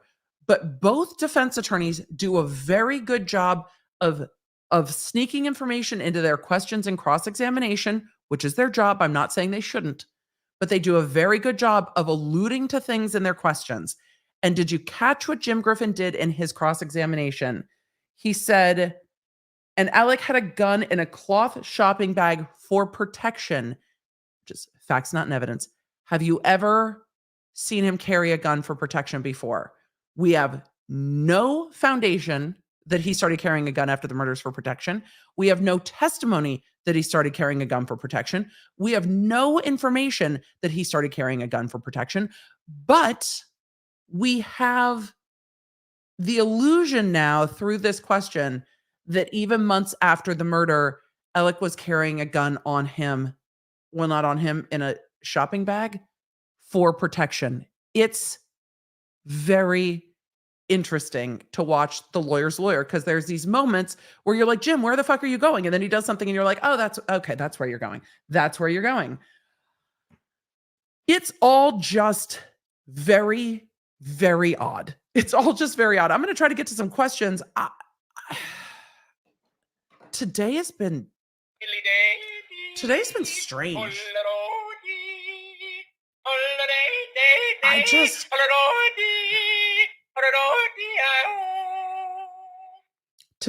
strange. Today has been very strange. Imagine the goat going rogue inside of Emily's bags amidst travel. Makes me laugh. I still vote pack him. I might pack the goat. I might have to pack the goat with me. Anyone agree that the murders on media and MMP started June 22nd, 2021? Motivated Jeannie's investigation. He got away with it up until that point. I don't know if it was the murders. I think it was that Chris Wilson fee that started her investigation, and maybe the media surrounding the Satterfield settlement. As discombobulated as this prosecution is, they will probably call the gunshot residue person next. Melissa S., you win. You win. I don't know what you win, but you absolutely win. They're calling. This was a super chat from 1:43 p.m. this afternoon. They are absolutely calling the gunshot residue person next. That's exactly what's happening. And it is, you sent that as a joke. And that's what's happening. I think the state needs to call Chris Wilson next to cement the jury's mind that these murders bought Alec time to try and cover his tracks with the law firm in hopes they stop looking. And they sure didn't. They sure didn't. I feel like Tinsley needs to be the final money witness. His testimony tied the motive together for far better than anything else the state has so far. It did, but also this witness said, and the state elicited this. The defense didn't elicit the ajillion levels of hearsay. The state elicited the ajillion levels of hearsay that was bad for them. It was hearsay on hearsay on hearsay that Alex said he knew he admitted to the financial crimes, and the defense doesn't give a fuck if that's in there because it's already in there. And we know Chris Wilson's testimony is coming where he admits to the financial crimes. So they knew that. So they didn't object to it.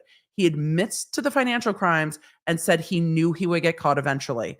So for the defense, the argument is the murder of his wife and son gets him nowhere. He knew he was going to be caught. He knew that the jig was up. So there's no motive to commit this. He knew it was over. And you heard it from the state's witness, Mr. Gibson. Why would they elicit that testimony? They had to know that testimony. Why did they elicit it? What the fuck were they thinking? And it's so much hearsay, you can't elicit it, but they did. And it's terrible testimony for them. I'm going to have to hear about either Maggie or Paul standing in AM's way financially for this to make sense. And we haven't heard any of that. Hi. Hello. Hi. I'm streaming. What's up? You're home. Yeah. Hi. I'm home. All right. Go start your AP homework after you eat. All right. Thanks, buddy. Hello, everyone. He says hello, Leonards. Goodbye. Bye. Yes, please. Thanks, hon. I believe the prosecution's motive, but I need the prosecution to get me from come here, Bubba, to killing Paul and Maggie minutes later. Yep. Yes, my kiddo has been putting off an AP assignment. He told me this morning, he's like, I don't want to start it. I'm like, you have to just get started. You have to just get started. Am I misremembering? This witness offered their testimony to the defense partway through the trial, hence the impromptu request of admission from Creighton. No, I think they had this witness. They knew this witness. It was the secret conversation that they were waiting for the court to rule on, and then they never asked it. So this was not a spontaneous. I think they knew this witness was coming in if they got into the motive evidence. Misty, I never thought I would miss the days of Daryl Brooks. The judge made that case make sense, and it had a timeline. Misty, I will just offer it isn't the judge that made the Brooks case clear. It was the prosecutors that made the Brooks case clear. The judge kept Brooks on track some, but it was the prosecution that made that case clear. The judge did a very good job of kind of reining in Brooks, but the judge was there to protect kind of the record from Brooks being self-represented and shenanigans. The prosecution made that case very clear. They were very organized and very good. And I said that a lot at the time, that they were very good. And you are now getting to see the difference between a well-oiled prosecution and this. I can't believe the defense still has a case to put on. I can't either. Lawn Lumber said it's throwing me off, but it's a dropped ball by the party not requesting exclusion. Neither party requested exclusion. Everybody's just like, cool. Maybe it's just such a small town that they're like, everybody's already talked about it anyway, so who cares? Everybody's already had these conversations, so why bother excluding the witnesses? When he says bring the jury, I'll switch feeds. If I don't mess it up. Oh, hey to Bring the jury. Bring the jury. Let's bring the jury, Your Honor. I like it. Let's bring the jury. And now we're getting into GSR, and it's going to be a fight. Jim is very busy during this part of trial. He's got to be exhausted. It's a lot. These are long days, but it's the prosecution's job to keep it organized. Was it the secret conversation that he admitted that AM said he wasn't near the kennel? That seemed to be elicited earlier, but maybe it is. Maybe it's just the timeline. Maybe that was it, but we already know that. Jury is present. Thank you. The next witness. State of South Carolina would now call forensic scientist Megan M. Fletcher. It has been mentioned that there were no life insurance policies on Maggie and Paul, but Alec had one. I need to know if it's a Gucci receipt or a Goosey receipt or whatever. I still don't know. I still don't have answers.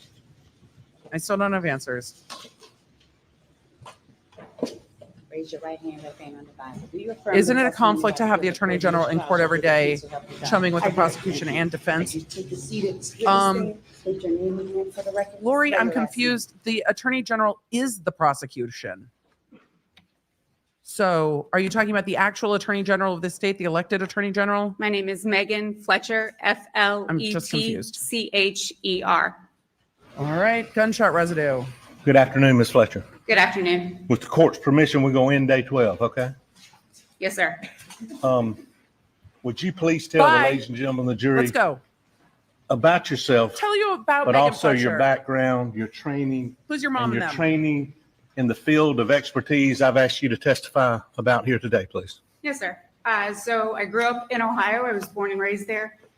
After I graduated from high school, I attended Chatham College in Pittsburgh, Pennsylvania.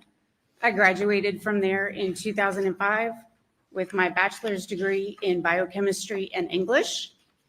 After that, I went to Marshall University, where I obtained my master's in forensic science, emphasizing in computer forensics and forensic chemistry in 2007. I then started my career at SLED in 2007 as well, where I started my training to become a trace evidence analyst in the forensic services laboratory. And the first thing that I started training in was gunshot primer residue analysis. She seems Why'd you come to South Carolina? nervous. For the job. Okay. Did you have any relatives here or family? I do, but it was really for the job. Trace evidence was always kind of my dream job. Okay. The courtroom is much So emptier. tell us some more about trace evidence. After that. And your training and your background and what you loved about it. So trace evidence is a type of evidence that you can't typically see with the naked eye. So you need a microscope or other types of instrumentation to be able to detect it. For trace evidence in the Forensic Services Laboratory at SLED, we consider explosives, fire debris, fibers, glass, Who's your people? gunshot primer residue, paint, fibers, physical fit analysis, pressure-sensitive tape, and general physical and chemical unknowns, all different types of trace evidence. What I need is pressure-sensitive eyeliner. Specifically in the field of gunshot primer residence, tell us about your training, your experience, and what has led you to this point where I'm going off you for an expert in just a minute. Cork out So in way 2007, I started my career. I started my training at that point. I began an 11-month training program for gunshot primer residue analysis. It's an in-house training program that consists of practical, written, and oral examinations in the theory of gunshot primer residue, as well as the instrumentation used to analyze that type of evidence. So what is it? Gunshot primer residue, well, let's start with gunshot residue. Gunshot residue is everything that comes out of a gun when it's fired. That's the smoke, the soot, the flame, burned and unburned gunpowder particles, but also something called gunshot primer residue. And that's what we're looking for at the Trace Lab at SLED. Gunshot primer residue particles are microscopic molten particles that contain the elements lead, barium, and antimony. They come from the primer component of the cartridge. And can you explain some more? How do you examine it? What do you do to determine if there's gunshot primer residue? So I believe that you've already heard about how gunshot primer residue is collected. It's collected using those particle lifts with the sticky surfaces. Once I get those particle lifts in the lab, I will then examine them on a scanning electron microscope with an dispersive X-ray detector. So an SEM EDX. Now, what's the second thing you said? The SEM, and what did you say after that? Energy dispersive X-ray detector. What is that? It sounds The cool. scanning electron microscope's a super powerful microscope. You might be used to a light microscope that you might have used in school, and that might magnify something around 400 times. The scanning electron microscope uses Christine, I electrons think maybe. instead. And so we can magnify things 30,000, 50,000 times.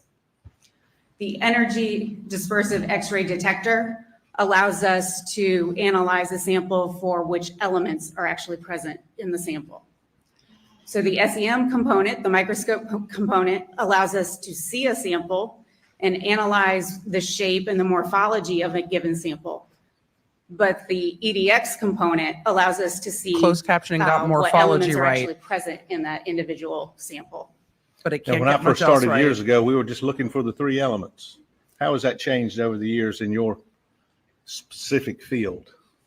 So currently, we are looking for characteristic particles of gunshot primer residue. It's a singular particle that contains all three elements of lead, barium, and antimony. It can't What? be a particle that contains one or two of those elements. It has to contain all three of those. And that didn't used to be the case, did it? No, sir, I did not. So it's got to contain all three of them Yes, sir. before you'll clarify it as what? Or Before determine as what? I'm sorry. Before you'll determine as what? It's got to clarify, it's got to contain all three of them. Go ahead. It has to be microscopic. It has to be molten, and it has to contain lead, barium, and antimony in order for me to report it as characteristic of gunshot primer residue. I'm so And I glad. know everybody knows it's No, me, but what's no, molten? no. Go back to So the podium. molten appears there. to be rounded in shape. It looks like it underwent high heat and pressure. Lots of times they're spherical, so like a ball, but sometimes they might look like a football. Just have to have like a rounded shape to the edges. And how does evidence get to you? Forensic scientist Megan Fletcher, how does it actually come to you?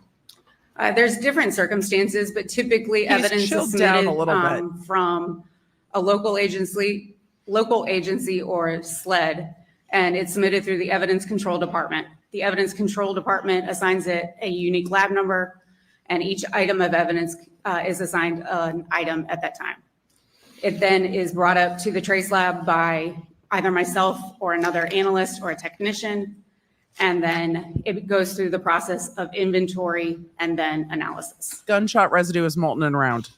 You need a How long have super you been doing this? cool ass microscope to see it. Over 15 years. You love your job. I do. She likes microscopes. And how many Done. analysis have you performed Uh, in the field of, well, in trace evidence to start with? Over 1,500 cases, samples, well over 3,000. And have you been offered in courts of record of this state and other states perhaps As an as an expert. expert in the field of trace evidence and gunshot primer residue? And have you been so accepted in courts of record of this state as an expert in trace evidence and gunshot primer residue? Yes, sir, 49 times. Your Honor, this time the state of South Carolina She's would offer testified a forensic lot. scientist Megan M. Fletcher as an expert in the field of trace evidence to include gunshot primer residue. We have no objection to her making it 50 times, Your Honor. And we thank you. Great. So qualified in the Thanks, field, Jim. trace evidence and gunshot. She's primer clearly residue. qualified at what she does. Why do you love your job? I just find it really interesting. With trace evidence, I get to analyze different types of evidence. My daily job duties can change It's like how many depending on what Dave needs to be Matthews done Band that day. concerts I've been to. I was very happy Let's when I go hit over 50. some, just. Get back to the podium, counsel. On a live, well, Damn live it. person, human being, Yes, sir. blood flowing. We've Yes, lost sir. him. Is there a period of time after which SLED's guidelines say we won't try to determine if there's gunshot primer residue on somebody? Yes, sir. What is it? Beyond 6 hours, we will not analyze a GSR kit from a living individual. And the reason that we will not analyze that is because in-house studies as well as peer-reviewed published studies have shown that gunshot residue so readily transfers and is so readily removed around 4 to 6 hours that So beyond 6 readily hours, it couldn't be transfers. tied back to an initial incident. And what's the common sense answer why you won't do it after 6 hours? So if you shoot a gun, as soon as you put that gun down, you essentially start to remove those gunshot primer residue particles. They aren't destroyed, but you're simply transferring them to other objects. You might be putting your hands in your pocket. You might touch a steering wheel. You might wash your hands, and that Touch would a remove most, if not all, of the particles. Belt. So beyond that 4 hours, you're really looking at the total removal of those particles.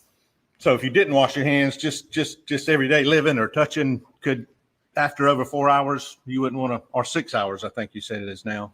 She 6 said hours both. is our policy, but an in-house study with controlled participants where we informed them that they weren't allowed to wash their hands and told them to basically stick to clerical work, we really saw that drop off around 4 hours. If you did wash your hands, and you know somebody washed their hands, they told you, hey, I washed my hands, would you test it? We would. But would you expect most of them to be gone at that point from washing your hands? It depends on how well you wash your hands. We expect most of it to be gone, but we've seen it to still be present even after somebody's washed their hands. And you did a little bit, if you can do a little bit more for me. Gunshot primer residue, is there a certain, I mean, how do you determine, is there a certain distance, vicinity, shooting? I mean, what are you looking for in determining Counsel? whether gunshot residue is present, whether someone was in the vicinity to get it? Back to your So really podium. what we're trying to determine when we're looking for gunshot primer residue is, one, were they in the vicinity to the discharge of a firearm? Were they shooting a firearm? Or is it simply transfer? And in most cases, we can't determine whether It's it's true. vicinity, which includes shooting, or simply transfer. Discharge, vicinity, which just mean, are you close to it?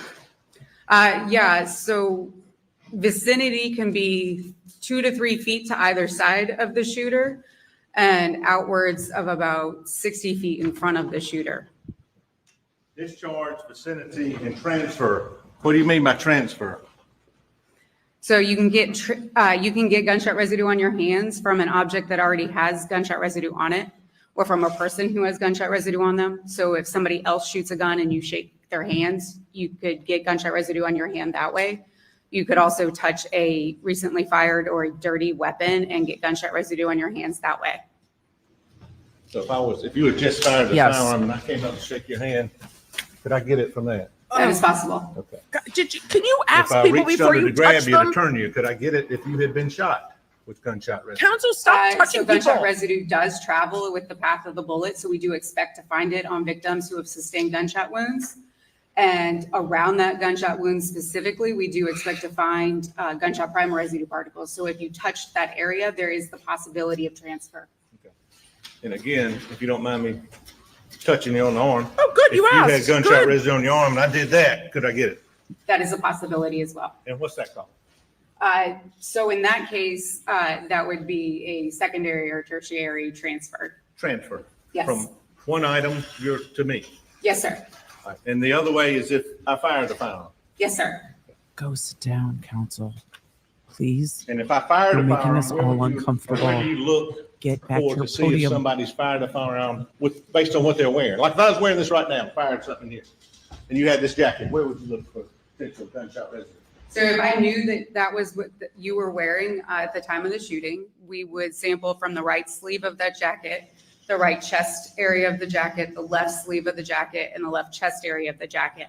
We may also want to sample the tie because it's center on your chest, and then the right side of your pants and the left side of your pants. And then your shoes are also a possibility. Why He is wants that? to talk about his pants. Because your shoes are also in the vicinity to the discharge of a firearm. Sometimes we get results off of them, sometimes we don't. And would you test my hands? That would be the best evidence is the hands, because the hands will allow us to link it to a specific incident within 6 hours, whereas clothing, we can't tell you when it got there.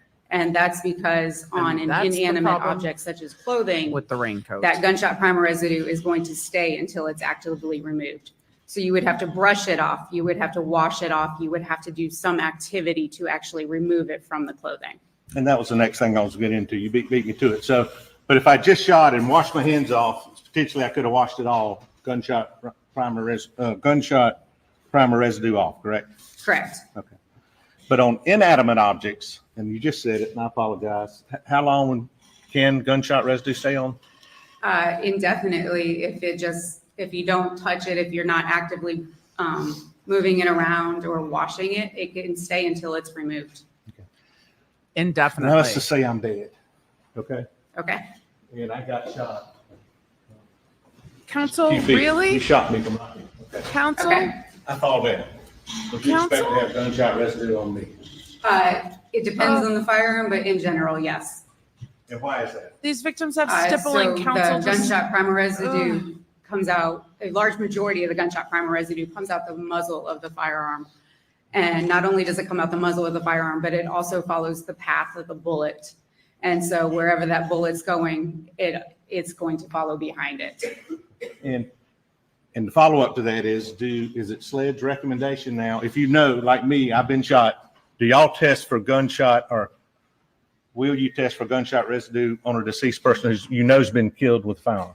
SLED will not test on victims who have sustained gunshot wounds. And we have not been testing on those victims since January of 2022. And prior to that, was it your policy not to do that or recommend to local law enforcement agencies not to do that? We didn't have an official policy, but we were recommending it due to the lack of probative information that you could gain from it. And just say that one more time. What do you mean by the lack of probative information? So like I said before, gunshot residue can only put somebody in the vicinity to the discharge of a firearm. If they're or shot, it they're could obviously in the say that they vicinity. transfer gunshot residue on them. So it's just putting gunshot primer residue on them. It's The redundant. victim's already of a gunshot wound has already been established to be in the vicinity to the discharge of a firearm. So it doesn't add any additional information Because to the of case. the bullets. Now, there's still other items like stippling, which you're not, do you know about stippling based in your field of expertise? That's not in my field of expertise. Counsel, Now, let's get to this case. forensic scientist, Megan Fletcher. Did you have an occasion to examine some items for a potential gunshot primer residue? Yes, sir, I did. I think we have these marked. So For those of you new to this prosecutor, I have forgotten his actual name because we've just called him the My Cousin Benny prosecutor. It is not meant with disrespect to this prosecutor, though I feel disrespected by the amount that he's wandering around the courtroom because I find it so distracting. Try to take But these in the we have dates, been calling him the My Cousin Benny prosecutor. chronological order of 'Cause when you examined. It's because it's because And I'm gonna show you because what it marked is. states 418. And Counsel, put on gloves today. do you like gloves? I have some with me. We Okay, all and I like think we gloves, also have counsel. some here. I thought we had a whole box here. I think that they're on the floor. We all like gloves, counsel. All of us. We You got some. like gloves. Why are you using gloves? I use gloves to protect myself and to protect the evidence. Ah, I don't gloves. want to put any of my DNA or anything that might be on myself onto the evidence, and I don't want anything that might be on the evidence on me. Yeah, explain that to him more. And not just gloves. In your laboratory, and I thought I asked you to bring one, but do you wear a lab coat?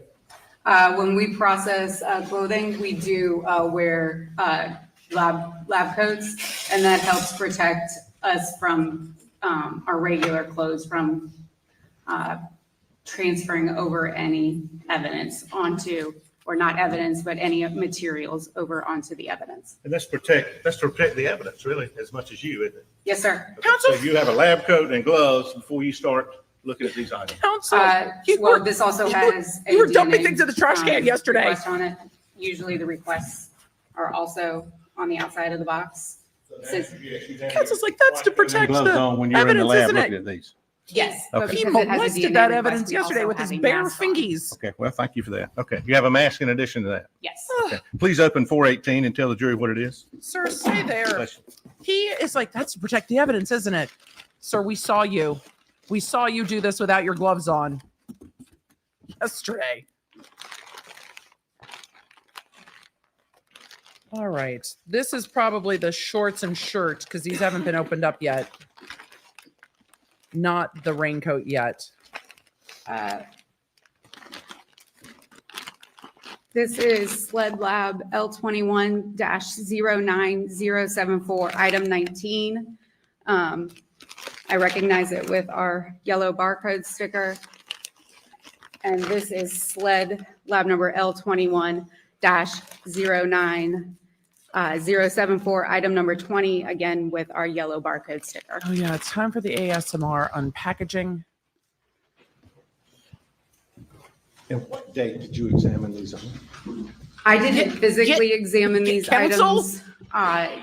Jamie Hall would have taken the particle lifts off of these items, so her initials and date would be on everything. But that, the date that she did that would have been June 8th. Okay. And when did you actually look at them? I looked at she did call me in while she was processing them, but I didn't physically take custody of these items. And I understand that. Maybe. Marianne said, could he have switched the shirt for a clean shirt? He could have, but Processing. I think they You might say have she seen called it you when in Alec there? was She changing. did. Okay, why? She smelled something rather unusual for our evidence. Our evidence is usually pretty musky me. smelling. And when she opened up item 19, which is the white t-shirt, she did smell a strong odor of laundry detergent, and I did confirm that with her. So she smelled that, Counsel, stop said, hey, repeating. come in here, I want you to see this, or That's what whatever. she just said. Could you smell it? I could smell the laundry detergent as well. Smelled like laundry detergent. Yes, sir. Counsel, just let her You also- testify. You're not She took testifying. a sample from there, a lift, if you will. So you were examining the lifts off the shirt, correct? Correct. And the pants. Correct. Did you also get to look at the pants that day on June 8th when Ms. Hall looked at them? I don't remember if I was in there when she processed the shorts, but I have seen pictures of that she took of the shorts. Okay, and can you describe the shirt and the shorts when you saw them? The pictures of them. The shirt is a white t-shirt. There is some staining on the lower left-hand side, but relatively clean. The green cargo shorts are clean. Now, what did you do, and while we're here, did you also receive? Southern Cal asked, why don't they go in some kind of better order? The prosecution gets to make that choice, and I don't know. Amanda said, I finally realized who Poot reminds me of. It's Mad Eye Moody. Do you see it? I do. I can absolutely see it. We definitely have some characters. Trial lawyers do have a flair. I mean, it's not like we hate attention. Forensic scientist, let's start with I the don't- shirt. Okay. Tell Smiles the of jury Texas said, what if the specifically now. prosecution's trying to throw this case? I don't think they Tell them are. specifically. But What did you do when you examined the particle list? I don't even know what I know anymore. The particle lifts were analyzed on the scanning electron microscope. And how we do that in our lab and how most laboratories throughout the world actually do it is use a software program to help us out. And that's because the particles that we're looking at are so small. If you can imagine 2 football fields, we're actually looking for particles the size of a pea on those two football fields. So we use a software that does a little bit of an automated analysis, and that automated analysis uses brightness and contrast that's associated with known particles of gunshot primer residue. And it does that automated analysis overnight for us. And in the next day or over the weekend, whatever it is, we come in and then it provides us a list of candidate features. It tells us what features that it thinks contain the elements lead, barium, and antimony. As the analyst, I then look at those features, I relocate to them on the SEM. So I physically drive the SEM back to that, to the location that it saved. I look at the particle, make sure that it's molten in nature, and then I use the energy dispersive X-ray detector to scan the particle to determine whether lead, barium, and antimony are present. And I think Ms. Hall described where she took the particle list from. Did you determine, were there any gunshot residue? What'd you find on the shirt? Particles characteristic of gunshot primer residue were found. Particles characteristic of gunshot primer residue are microscopic molten particles that contain the elements lead, barium, and antimony. And it can come from? It can come from being in the vicinity Objection to the asked and discharge of a answered. firearm or being transferred from an Cumulative. object that has gunshot primer residue on it. No time frame can be provided as to when these particles were deposited. And as far as 418 in evidence, the shirt, can you tell where the particle lifts were? From the right sleeve, the right chest side? Can I refer to my notes, please? Please. I think His Honor will let you. The court should. I'm going to go through some of our chats. I've been pulling some of them up on the screen.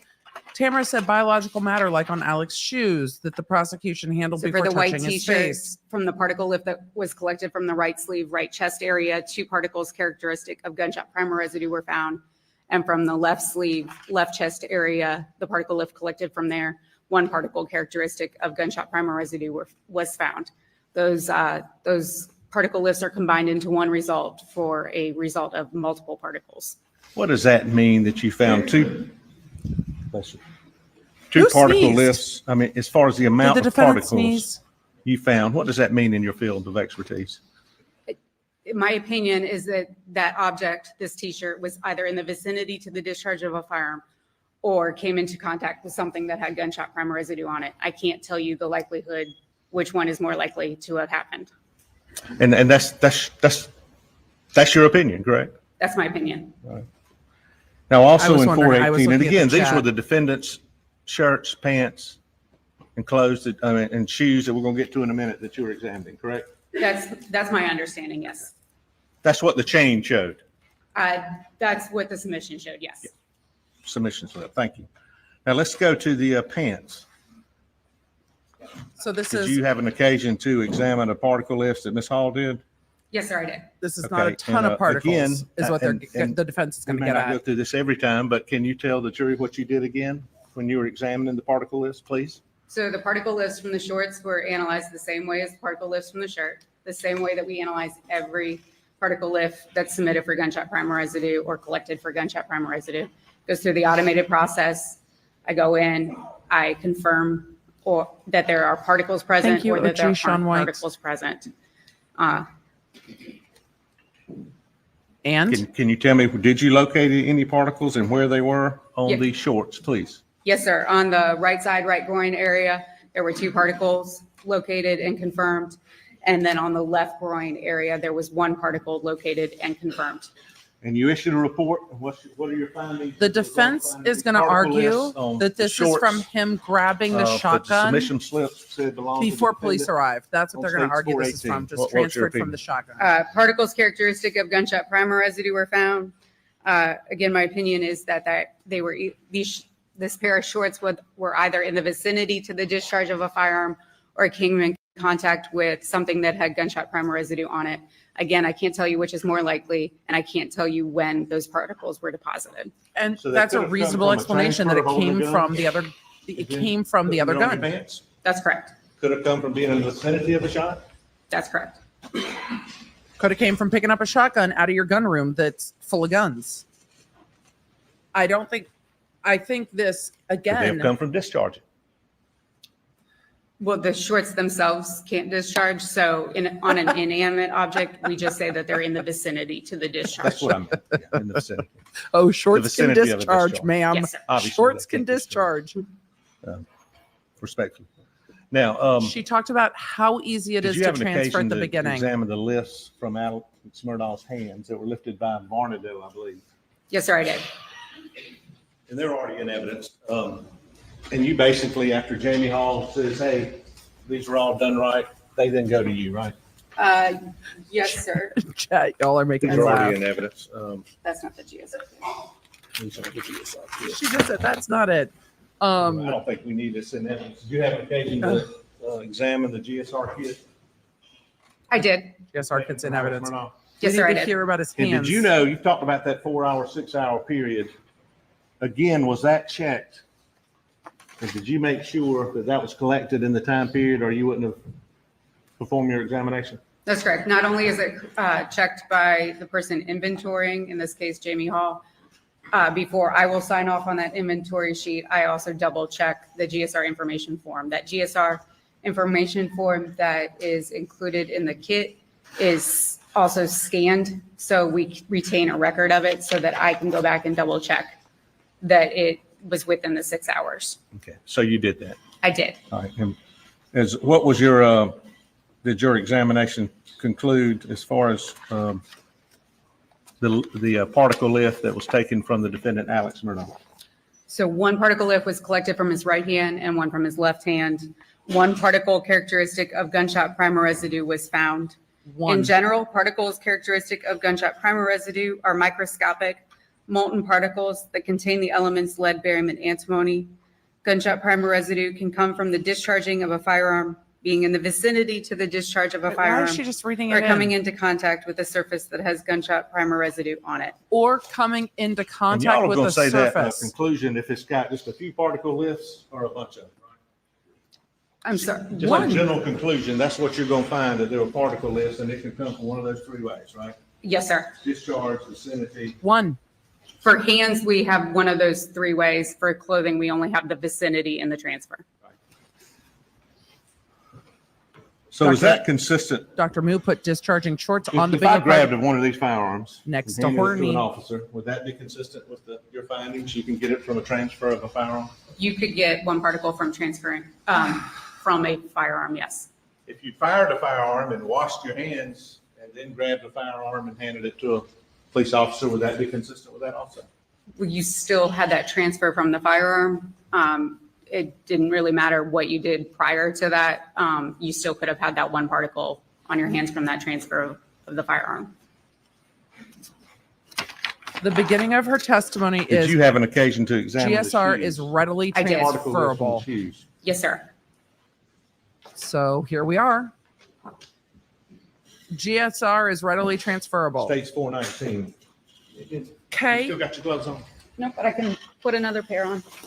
So her testimony started with GSR is so readily transferable. We don't like testing it on people after 4 hours because it can just kind of get everywhere, like my hair, right? If you have long hair, you wiggle too hard and it's everywhere.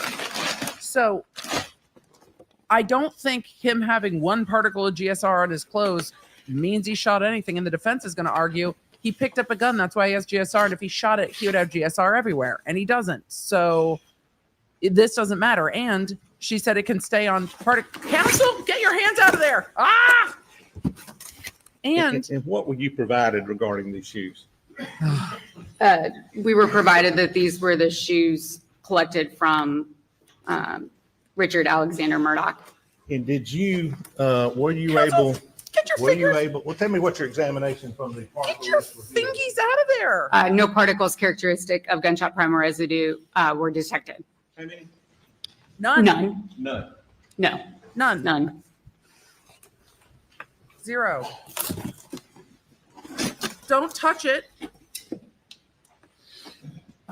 So the defense is going to say, look, it's transfer from the gun he picked up. He picked up a gun because he thought somebody was trying to Think about the kill his lab. family and him. Did you really know about, do you know anything about the case that at that point, you're examining something, you don't know anything about who's wearing what or what you're examining, do you? Or who's you're examining, other than the submission slips? No, I know Objection who it is based on the submission sheet, Right. which is important because it has to come from somebody who didn't sustain a gunshot wound. Okay, and I got that. That's a bad But- question. But other than that, you don't know about the case or what evidence, potential evidence, right? I just know that it was a priority request. Okay. You don't know what shoes the potential suspect was wearing during the day or how many shoes they were wearing, if they were even wearing shoes, do you? No, sir. So your results after finding no gunshot primer residue or what on your report? Will you read it like you reported it? Yes, sir. Why read the report into the record? No And where's particles the objection? characteristic of gunshot primer residue detected. The absence of primer residue on the item is consistent with, but not limited to, the following scenarios: the item not being in the vicinity to the discharge of a firearm, cleaning of the item, excessive blood or debris on the item, environmental factors including wind and rain, the ammunition discharged, lead-free, non-toxic, or some .22 caliber rimfire ammunition not producing particles characteristic of the conventional primer residue, or the firearm not producing primer residue on the item when discharged. So at this point, you've examined a shirt, Yes, sir. shorts, Yes. hands, Yes, sir. Gunshot. Head, shoulders, knees and toes. shoes. Knees and Yes. toes. and the date you examined all those again was what?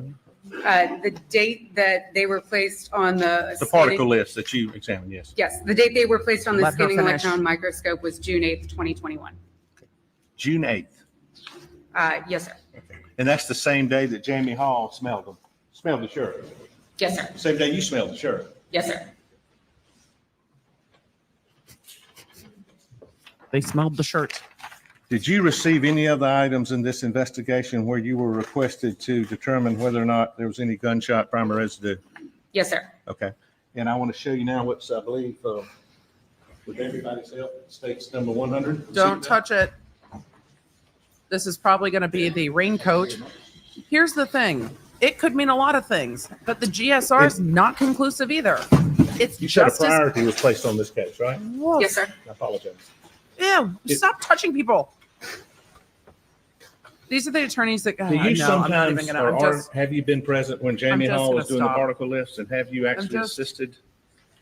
Yes, sir, especially if there is an abnormal item submitted for analysis. All right, and abnormal's got a lot of definitions, but in your world, what does that abnormal mean? So typical items that we receive are obviously gunshot residue kits, but clothing items like T-shirts or hooded sweatshirts or pants or shorts or shoes, so things that we can have a standard operating procedure for. Those things we can say that we're going to collect from the same areas every single time.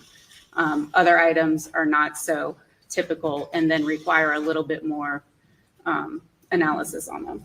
States 100, is that example of one of those? Yes, a seatbelt would be an abnormal item. This will be interesting. This... You know Don't when you touch examined it! this. God in heaven! Oh, fucking hell. The seatbelt was examined on September 1st, 2021. Where are your gloves, and it's brought to counsel? your lab, Correct. to the director's lab. Excuse me. GSR is readily And, transferable. Is this what you examined? Yes, sir. And did you actually assist Ms. Hall in attempting No to get touching, no particle lids touching, no off this? touching. Stop Yes, sir, I did. touching. Okay, so you were both in the Stop room, touching. Correct. gloves on, Yes. jacket on, Yes. mask on? Yes. And can you tell these folks? can you help Self-awareness me tell is them just what off this the is and charts where you here for me. Attempted to get particle lids? Yes. I've been very interested about So this, by the way. This is, I had to Google this because I'm not super familiar with a seatbelt assembly.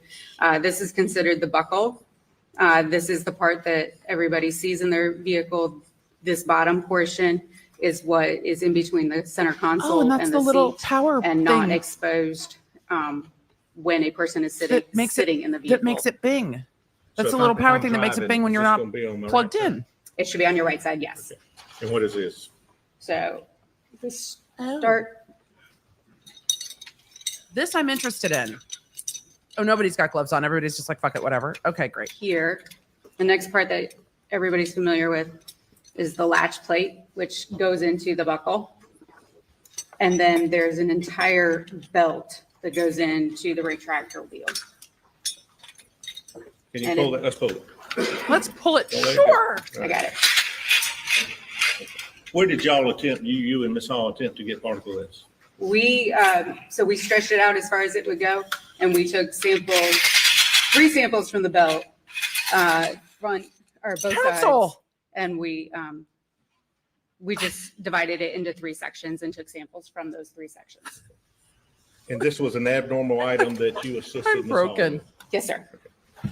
Will you please tell the ladies and gentlemen of the jury the results of your examination, if any? Yes, sir.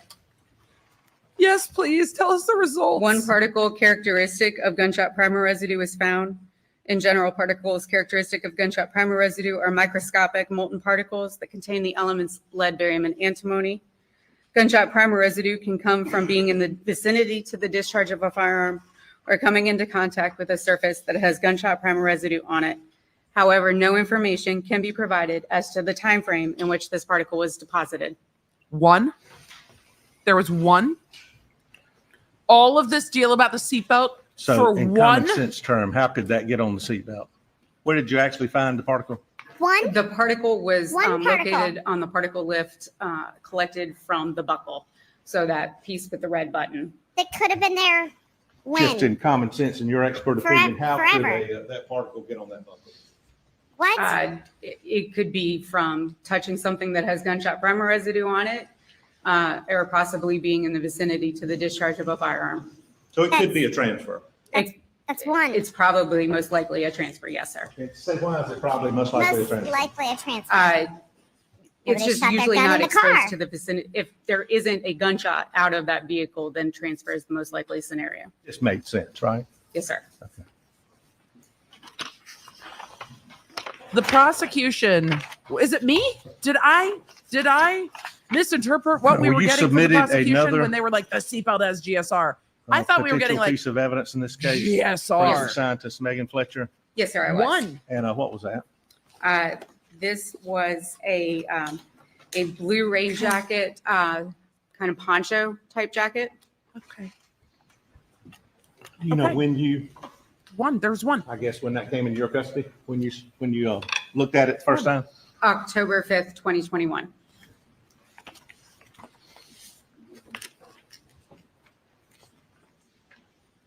It's a hunting property. It's a hunting property. Why are we? I mean, they have to admit it in evidence. But at this point, I am waiting to see the evidence that made the prosecutors go, aha, let's go get an indictment. Because there was 1 particle on like the shirt, 1 particle on the shorts, but he told the police he picked up a gun.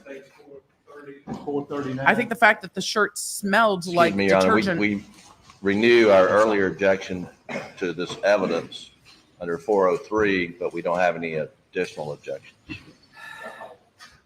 Yes, sir, submitted. Okay. I first want to show you, I don't know if I'm going to use that ammo or not yet, but just showing what's 430 right now. Is that what you examined? Those are images of what I examined, yes. Images of what you examined. Yes, sir.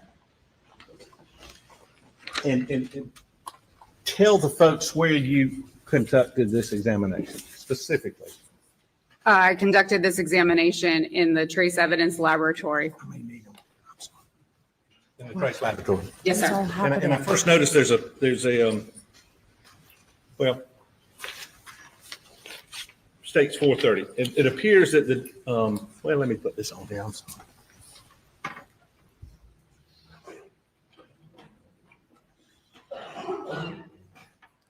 I was trying to grab a comment and the chat keeps jumping. I love how many of you there are.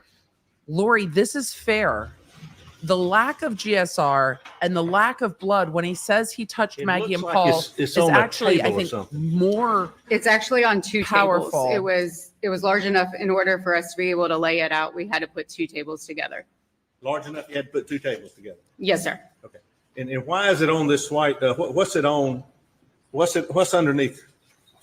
Underneath it is butcher paper, and that's used to protect the item of evidence, but also used to collect any trace evidence that may need to be examined. Trace evidence, like And the it shit looks that you like dumped in on the trash right, there can may be yesterday. A ruler or a measurement. Yes, that's it was just a sticker with ruler on it just to help guide us with the size, general size of it. We didn't take any specific measurements of anything. Okay. But is it fair to say that that's how it looked when you saw it in October? Yes, sir, it is. October 8th? October 5th. 5th, excuse me, of 21. This report was dated October 8th. I apologize. So the testing of the jacket. You had your jacket on, your gloves on, your mask on? Yes, sir. And tell the ladies and gentlemen of the jury, did it take two of you to do this? Yes, sir, it did. Why? So I gave Jamie Hall direct instructions on where to collect from, and while she was doing that, I was taking the notes. Double teaming it. Yes, sir. And Okay, counsel. Did we need the quip? Just ask, can we just, I apologize, but 226. okay. I think, well, it'll be interesting to see what the the fingers. Is that what's depicted?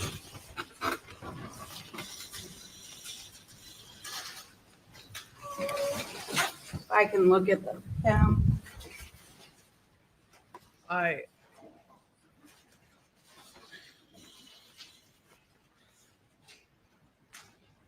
Creighton, tell him This to put jacket some is the gloves jacket on. I examined. I think My Creighton lab told him to number, put gloves the on item and he number went, meh. 173, my initials and the date in which we examined it is on there. And is this the same He sure doesn't care. picture of what we just showed, 430, I think? It's the same image that you just, or this is the jacket that was in the image you just showed. Okay, and I'm gonna get this away. I don't want to bother any of the jurors, so I'll get this away here.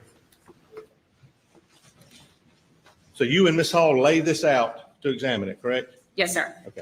And how did you With your gloves determine on, specifically where you your were going to mask check on. to see if there were any particles? So typically when we're looking for gunshot primer residue, we're looking for somebody who was in the vicinity to the discharge of a firearm. For this particular case, we were provided information that something might have been transferred in this item that had gunshot primer residue on it. Therefore, we treated it like an item that needed to be checked for transfer. Therefore, we had to collect particle lifts from the entirety of the item, including the interior. You can either do it from up there or down here. How did you do it? How did you what'd you start with? Collecting potential particle lift or particle lift. So in total, we collected 25 particle lifts from the jacket. When I say we covered everything, we covered everything. We collected from the exterior of the hood, the right sleeve, the left sleeve, the right chest, the left chest. There's a middle pocket on the jacket. So we collected the whole middle section, including the pocket. The pocket also has like a hand warmer section. It's got a little bit of fleece inside. We collected from inside of that. And then we split the bottom half in two, collected one particle lift from the right side and one from the left. We then flipped the jacket over and took one particle lift from the right sleeve into the right back on the top of the jacket, the left sleeve into the back on the top of the jacket. Let me check this real quick.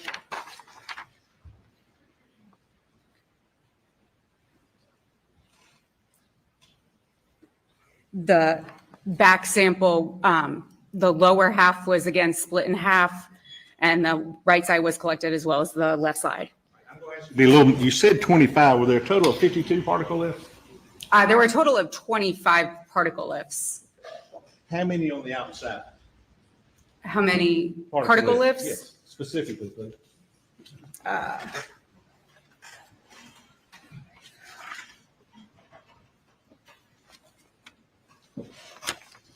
This is just interesting.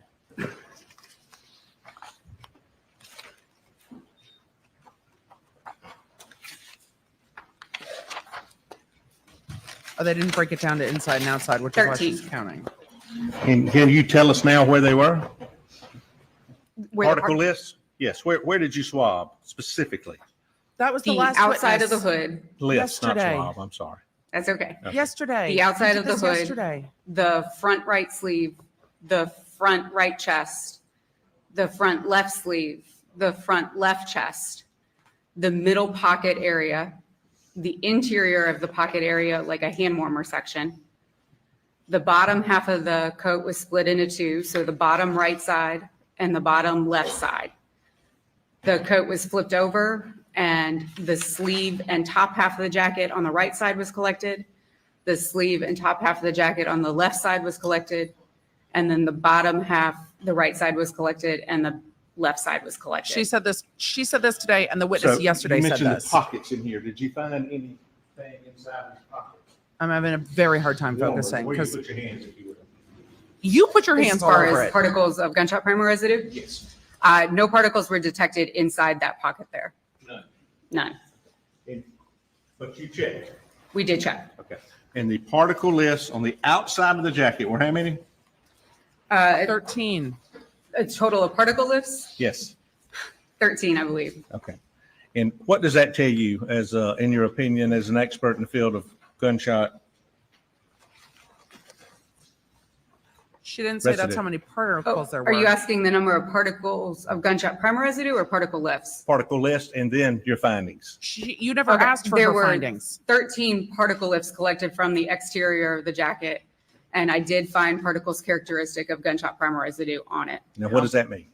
Oh, That God. jacket could have been in the vicinity to the discharge of a firearm, or something that had gunshot residue on it could have transferred to that object. I can't tell you when that happened or how it happened. And how many, again, inside the pockets, you found no gunshot residue? That's correct. Why, you said it, you flipped it over and checked the inside. Yes, we turned it inside out and also collected samples from the inside. Have you done that before? I don't believe I've done an interior unless it was explicitly stated that somebody was wearing a shirt or a coat inside out. So you actually turned it inside out Correct. and tell them what you and Miss Hall did. So once we turned it inside out, we collected particle lifts from the front and the back again. So the inside of the hood, the right sleeve to, you can see seam tape on this. It's that clear stuff that's kind of falling apart off of the jacket. So we used that as kind of a guide for us. So we used the front right sleeve to the center section of the coat, the left front sleeve to the center section of the coat, the middle area directly behind the pocket, the right and the left side on the bottom half of the jacket. We turned it over again and did the right sleeve to the center point on the top of the jacket, the left sleeve to the center point on the top of the jacket. Okay. Split the bottom in half again, did the right bottom half of the jacket and left bottom half of the They did the jacket. same thing. And what, after your examination, what were your results? Particles characteristic of gunshot primer residue were also found on the interior of this jacket. Is there a certain number or could you have kept checking and checking? Was there a lot of gunshot primer residue inside of the jacket? I would say there were a significant number of particles of particles characteristic of gunshot primer residue on the inside of this jacket, yes. How many did you determine? I confirmed 38 particles characteristic. And I'm saying determined, confirmed. You confirmed how many? 38, 38 yes, sir. from the inside of the rain jacket, poncho, Yes, sir. whatever this is, correct? Yes, sir. That could have been there since whenever is what the defense Could is going to you, say. and you taught me a word too, is there something that kind of led you, there could have been more, but you just basically stopped checking?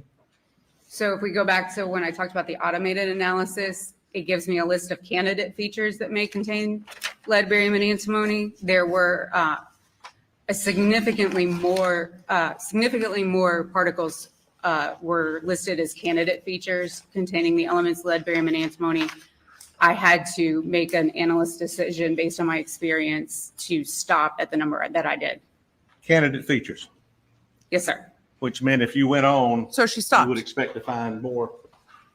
She just stopped checking them. It could. I would have had to still check the morphology. I would have had to make sure that they were molten around. She stopped I also verifying would them. have had to check that they didn't contain exclusionary elements like high amounts of iron and magnesium. But there was a possibility that there would have been more on it. So she stopped verifying But you them. found 38 I confirmed 38, yes, sir. Why did you stop? and 23 candidate features if you'd gone further, In correct? a high profile case with a rush on it, more why than did you 23. stop? More than 23? Yes, sir. Did there come a point, if you had finished that examination, how long would it have taken you if you had checked everything? If I had checked every single particle, it probably would have taken me a week. So is there a percentage that you determine, hey, I'm going to stop at this point and say, here are my results? There's some other candidate features. Is there a guideline out there? We don't have a specific guideline. It really is based on our experience. And for this particular case, I stopped anywhere between 10 and 20%. Some areas I was able to do a full 100% because there weren't that many to go look at. But other areas, I did have to make a determination I just want to know if that's Of typical. when to stop? of when to stop. Yes, sir. That's all. Ask if that's typical. Just ask if that's typical. That's it. Ask if that is their typical practice. What? My brain's also buffering. All right, we're going to switch streams to this one. Hopefully it's not buffering. Oh, wait, In we're order for back. it to be consistent with transfer, an object or objects with a high amount of gunshot primer residue on it would have had to transfer to it. So they would have had to have more gunshot primer residue particles on them to begin with in order to transfer the amount of gunshot primer residue I found on this coat. And as far as a recently fired firearm, would your findings be consistent with that item containing a recently fired firearm? It is possible, yes. With that number of particles? With that number, it is possible. Is there any other possibility? Oh, gosh. You If- already did one. Are there any more? If the jacket was inside out and simply in the vicinity to the discharge of a firearm, it could have also had that number of particles on it. Okay. In your opinion, and just life and the job you love, that's a large number of particles, isn't it? It was a significant amount of particles, yes, sir. On the inside of the jacket. Yes, sir. Okay. We get it. It was a significant number of I'm not particles. doing this for this, but just to show, I'm almost 6 feet. I am 6 feet, a little over 6 feet on the record reflector. But anyway. I'm almost 6'2", but a little over 6 feet. Counsel, are you Does this testifying look now? like a full length garment to you? What do you mean by full length? And she is frowning at you because you have no gloves on, sir. She could tell him, put some gloves on. I would say that it would fit most people down to their knees or so.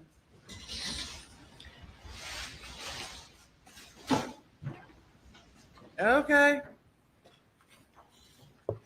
Beg court's indulgence. Well, beg all of our indulgence that you're done. Please. Please be done. Conclusion again, as far as the hood, you said there was one particle outside the hood? Yes, sir. I was able to confirm one particle on the exterior of the hood. And how many particles on the inside of the hood did you determine there were? 3 particles were confirmed on the inside. Inside of the hood. 3 sir. on the inside. Okay. He's going to lick his finger to turn a page at some point. Chat, just keep watching him. Just keep watching him. It might happen. I mean, it could happen. I mean, he's fixing to make it could happen. And finally, since this is an inanimate object. He how keeps long touching would his you expect glasses, that gunshot primer and then he chews the residue to glasses. stay on there. Until it's actively removed. Say that again, to what? Until it's actively removed. That means washed, cleaned, Uh, whatever. Yeah, brushing it, like aggressively brushing it off, washing it in a washing machine, cleaned, hosed off, something like that. Today is a lot. But I think the state needs to lean into there's not a lot of gunshot residue on Alec Murdaugh. If a recently 'Cause that all fired firearm seems was transferred. wrapped up inside that jacket, would that be consistent with your findings? There is a possibility touch her. of that, yes, sir. Thank you very much. That's all we have. Thank you. He asked that already. There's a lot of possibilities. She doesn't want to be Ladies and touched. gentlemen, we're going to adjourn for the day and resume at 9:30 tomorrow morning. Please do not discuss the case. Have a good evening. We'll wait and see if counsel addresses anything. Some are starting to stand as the jury leaves. Okay. Great. So there was like 1 particle on his shirt, 1 particle on the buckle of the seatbelt, and 1 particle on the shorts, and all of that is consistent with him picking up the shotgun because GSR can stay on guns until it's cleaned off. All right. So with all of that, we're left with, okay.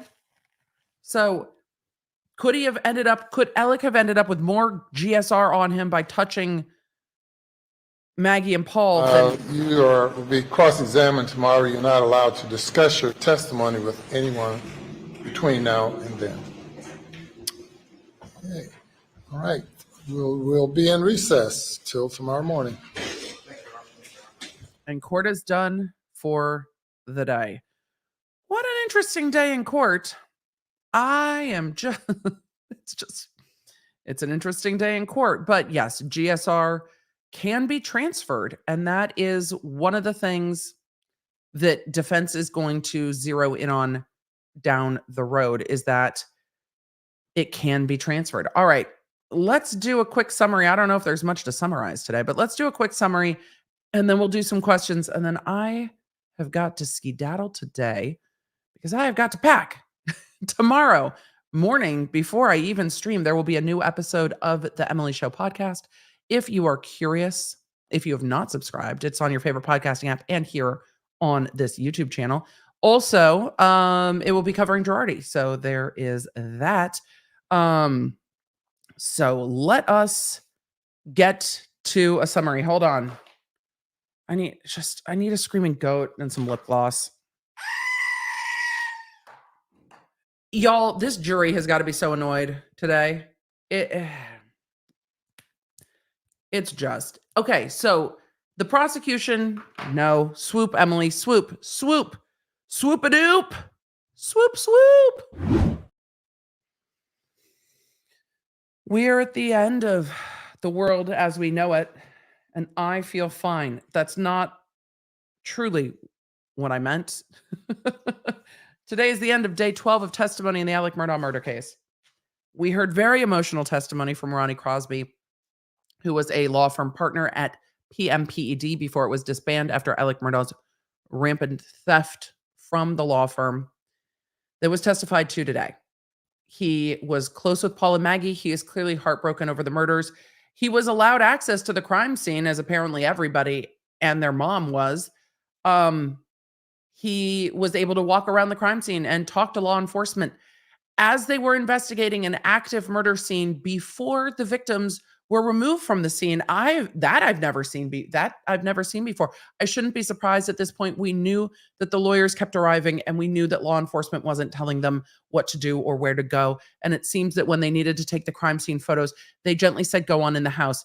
But this gives defense a lot of room to argue that by the time the crime scene photos were taken, this crime scene had already been contaminated. There were footprints kind of here, there, and everywhere. And how could they really actually know who did what, or if they even had the right footprints when they're allowing everyone access to this crime scene? And it wasn't even taped off, is what this witness said at that point when he arrived.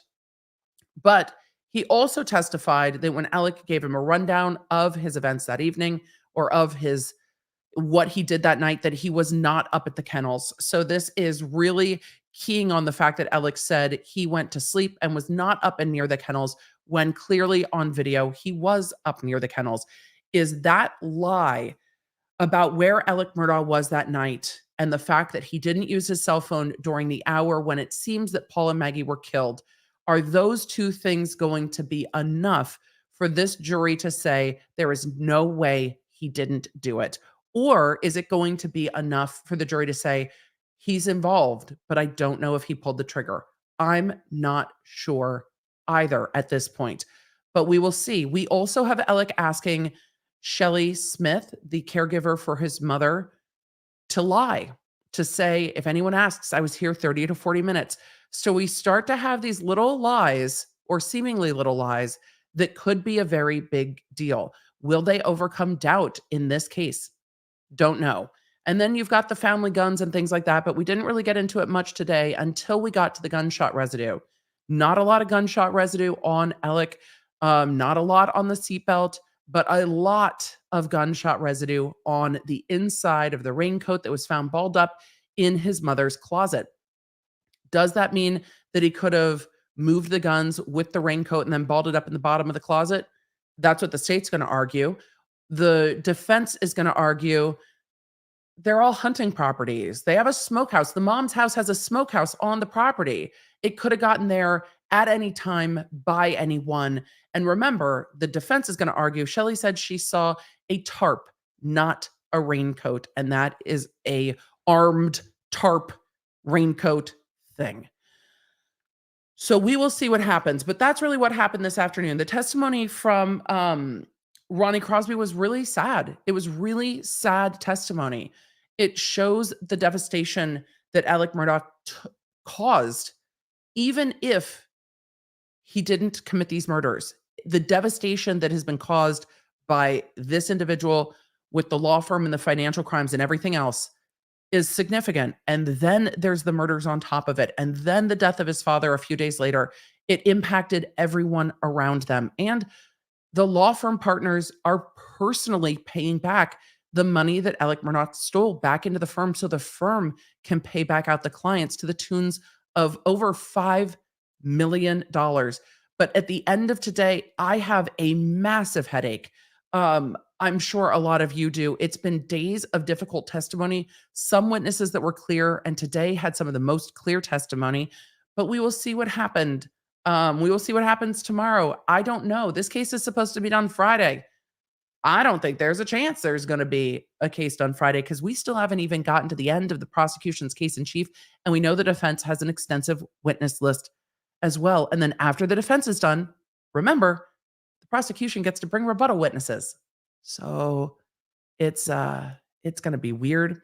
For those of you asking about my travel, thank you so much. I leave tomorrow, but if we wrap court right on time, I think I should be able to get through the rest of the day. If we do not wrap court on time, I might have to leave tomorrow afternoon a little bit early from the afternoon stream. I'll always let you know. There are plenty of other streams to go watch the trial. I mean, they're not as fun, obviously. But there are plenty of other streams. I will not be able to do Q&A at the end. I'll let you know that tomorrow.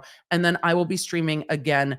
It'll be early where I will be, but I will be streaming on Thursday and Friday.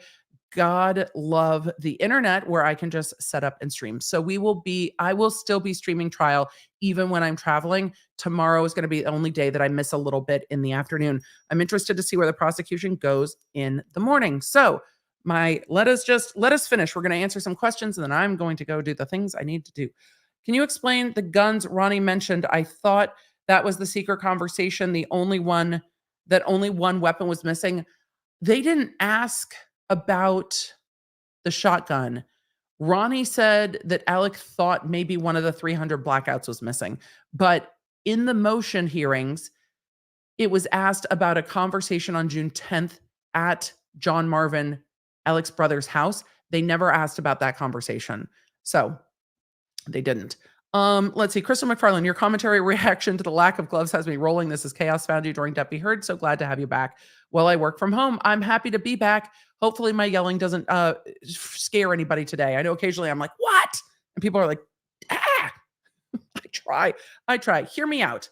Okay, Diane, let's hear you out.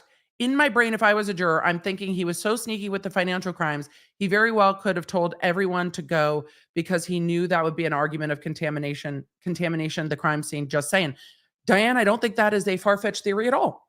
It goes both ways. Either he's a grieving man that needed his family around him, or he is conniving and just disassociated and is calling in the cavalry because he knows they will protect him. They'll question what the police are doing. They'll follow the police around. The police, I think, are a little intimidated by the lawyers at PMPED. And he knows having that many people around him will not only serve him, because they didn't even search his house.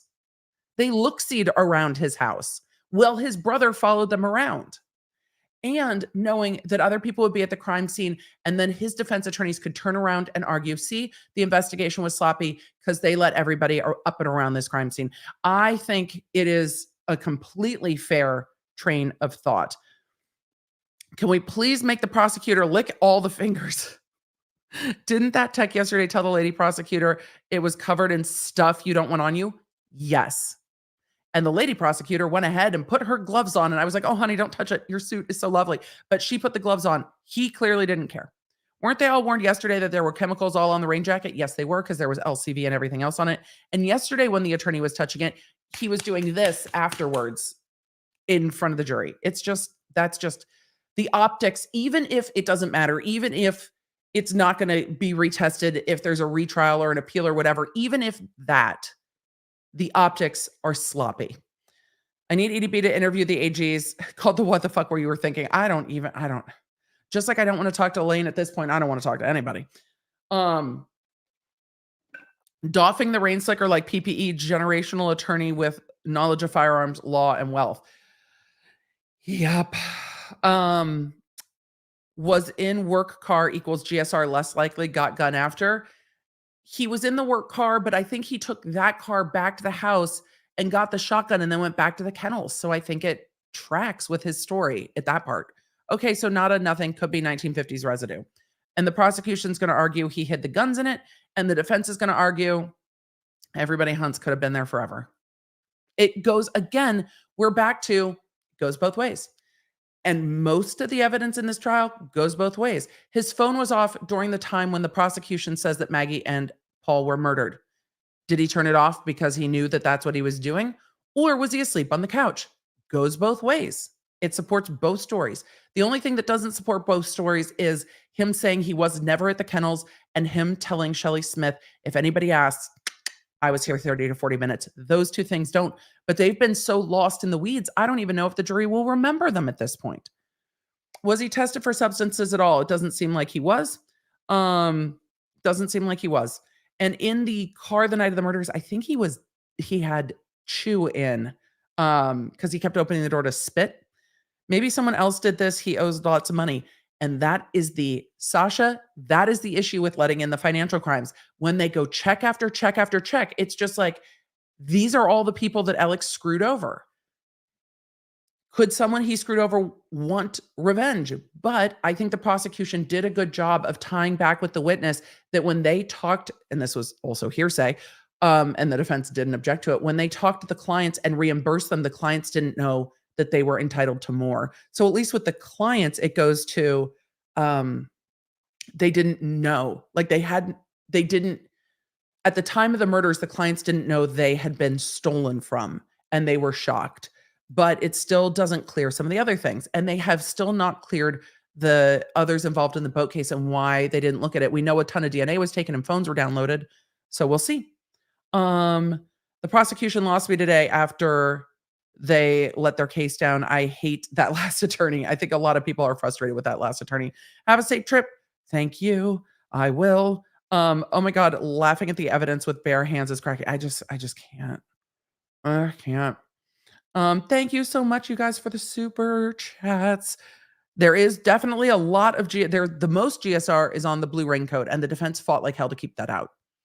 Mary Smith said they're not making it clear, but I think the point of the seatbelt is normally GSR would transfer and not still be on the seatbelt after a long time, or that it transferred because he had it on his hands and stuff. I thought there would be more GSR in the seatbelt based on the way it was discussed previously. Might be premature, but I don't see a way for the prosecution to win. They've been too sloppy, and defense isn't having to do much refuting. I'm flustered. I don't know what else they have. So I'm still I've got a lot of questions. If the prosecution rests and I still have as many questions, I might have some different thoughts on that. I want someone to testify on why Alec Murdaugh told Miss Shelley, say I was here 30 to 40 minutes. She testified about it. And I don't think we're going to hear any other testimony on it. Why AM was in the snap video and why his phone was turned off. And that's fair questions. I've never known a trial before when you can't tell which is the defense and which is the prosecution. It's very interesting, isn't it? Sometimes you're like, wait, is this a cross-examination? Oh, no, it's redirect. I'm confused. I have secondhand embarrassment for this exam, Haley said. TM said, why do I feel like the prosecution is playing show and tell with the seatbelt and other evidence? He was very excited to pull the seatbelt out. He's like, can we pull it? Calm down. Calm down. Calm down. Katya said, I'm a bit behind, but as a European, everything about this feels so wrong. People carrying and losing guns everywhere, very strange and seemingly careless version of law and mishandling evidence. This just feels wrong. It's a strange case. It's a strange case. Ginger said, could have been wearing the coat inside out. Could have been, or could have put a gun in the coat. Jennifer said, what the hell? Where's the secret conversation? I know, right? Nothing burger. Uncle Ronnie seemed way too chummy with Uncle Jimmy. No. Anyone else feel like we're in Mayberry? He was like, Jim. I mean, you could see it. And I'm sure the jurors saw it too. The two of them just being like, here we are having this conversation in front of a jury. And the prosecution never asked about him going to check the vehicle down at the mechanics. I have a lot of questions about that. Kathleen said, trying to give the benefit of the doubt. Maybe they think it means he tried to clean it. We'll see. This has to be satire. I'm waiting for the candid camera moment because this can't be real. There's days it feels that way. Sometimes it's just a bloody hell kind of a day. I feel that today. Today's a throw your hands up and scream with your goat. I don't even know. Today is just wild. Medea said, EDB question, surely there shouldn't be GSR on a shotgun Alec had if it hadn't been recently fired. We don't know how often they clean their guns. We don't know how often they use their guns. We don't know how often that gun was handled. So the thing is, it's reasonable that he would get GSR in his hands from the shotgun. And they're going with this, the defense is going with the whole Paul just kind of does whatever and leaves things everywhere. And so if the defense is going that way, if these guns were kind of recently shot and they had been out shooting earlier in the evening, then it's very possible. And when it's possible, it gives reasonable doubt to the jury. Poots looks like Boss Hog from Dukes of Hazzard. We just some good old boys. I mean, we have heard that more than once during this trial. I can no longer tell who is trying to convict Alec Murdaugh. It is confusing. It is confusing. Brian J. at Lakeland Title. Hi, Brian. Good to see you. Motive problem. Without the attention from the murders and the financials, the financial stuff probably would have gone away like all the other times Alec was in financial trouble. Probably. I mean, it's also reasonable. The murders definitely brought a lot more attention to all of this. So they are so bad at gun safety. There's probably GSR everywhere. There might be. And they talked about that quite a lot. So law nerds, today and yesterday, man, I am tired. It is confusing. Some of the civilian witnesses are very interesting, but it was interesting to see this attorney, the same attorney that did the direct examination of Shelley Smith, continuing to cut all the witnesses off, just cutting all of the witnesses off. It just is his practice. So I don't know. Did we get bamboozled by Ronnie, by the whole brotherhood? I don't know. I think Ronnie was conflicted. I think he was truthful.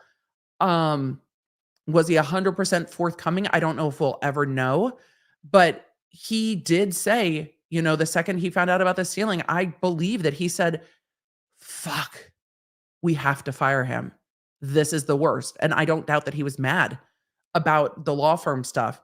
But does Alec literally not giving a fuck about his entire law firm and taking them all down with him, does that put him up at the kennels, killing his wife and son moments after being like, oh, Bubba, you've got a chicken in your mouth?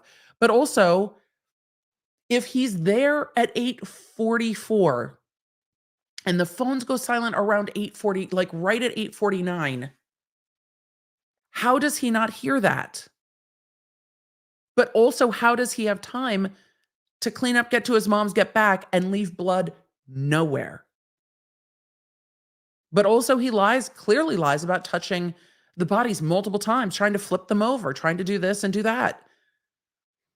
I don't know. There's more evidence to come, and there's still just a lot of questions. Hey, I see Boss Attorney Bree in the chat. Boss Attorney Bree, good to see you. This case is a big old question mark still for me. It's wild. Kristen said going out of order to confuse the jury and throw the case, or could it be scheduling? It could be scheduling. I don't think the prosecution's trying to throw the case, but also I don't know if I think maybe they underestimate how important a linear story is because they haven't had one. There would be blood inside the jacket with the GSR if he put the gun in the jacket. If he put the gun, Celeste, hold on. Here's why this makes sense to me. Because if you wiped out the gun, you're going to wipe off the GSR. So it's a very good point. But we don't know what we do know that they tested for blood. They talked about it yesterday and there was none. But did they say they turned it inside out? So I don't know. But it's a very good point. You make a good point, and it is more questions. The whole chat is like WTF, WTF, WTF. GSR and GSR primer are two different things. They only tested for primer. Could have been covered in regular GSR. That gunshot residue primer is the narrowing down of how they test for it. So having the GSR primer shows how much GSR there is. And she testified about all the different things at the beginning that go into making up those particles to be absolutely sure that they were in that vicinity within an acceptable scientific range. They're still going to have an expert that calls GSR all bullshit. Emily, Jim was at the house too. I don't think he can be called to testify because he's the attorney on the case, but he's made himself a witness in his own case. Does Cousin Eddie have a solid alibi for the night of the murders? We will see. The defense seems to want to point towards Cousin Eddie a little bit more. We saw that in some of the defense motions. We know there's a videotaped interview with Cousin Eddie with police where he talks about who he was with that evening and what he did that evening. I think when Cousin Eddie testifies, all of us are just going to be like this. What does Cousin Eddie have to say? Because Cousin Eddie and Alec are co-defendants in other cases. And I have a lot of questions about what Cousin Eddie has to say. So with all of that, law nerds, thank you for being here. I will see you tomorrow morning, same bat time, same bat channel, 8:25. Go ahead and do the YouTube things. I will populate the stream so you guys can chat a little bit before the stream starts. It seems like people have been enjoying, the law nerds have been enjoying having a chit chat before the trial starts. So we will make sure the chat is open so y'all can chat in the morning before I go live. And tomorrow I will be here in the morning, in the afternoon. It might be a little short, but I will let you know that in the afternoon. And I got to get going. So with that, thank you for being here. Thank you for being law nerds. New podcast tomorrow. Check out Quick Bits. Bye. You can find all the Law Nerd goodies at lawnerdshop.com. Connect with me on social media at the Emily D. Baker. And don't forget to check out my podcasts, The Emily Show, and the new podcast, Quick Bits, summarizing everything I talk about on my Tuesday and Thursday live streams. You know, when you only have time for just the quick bits.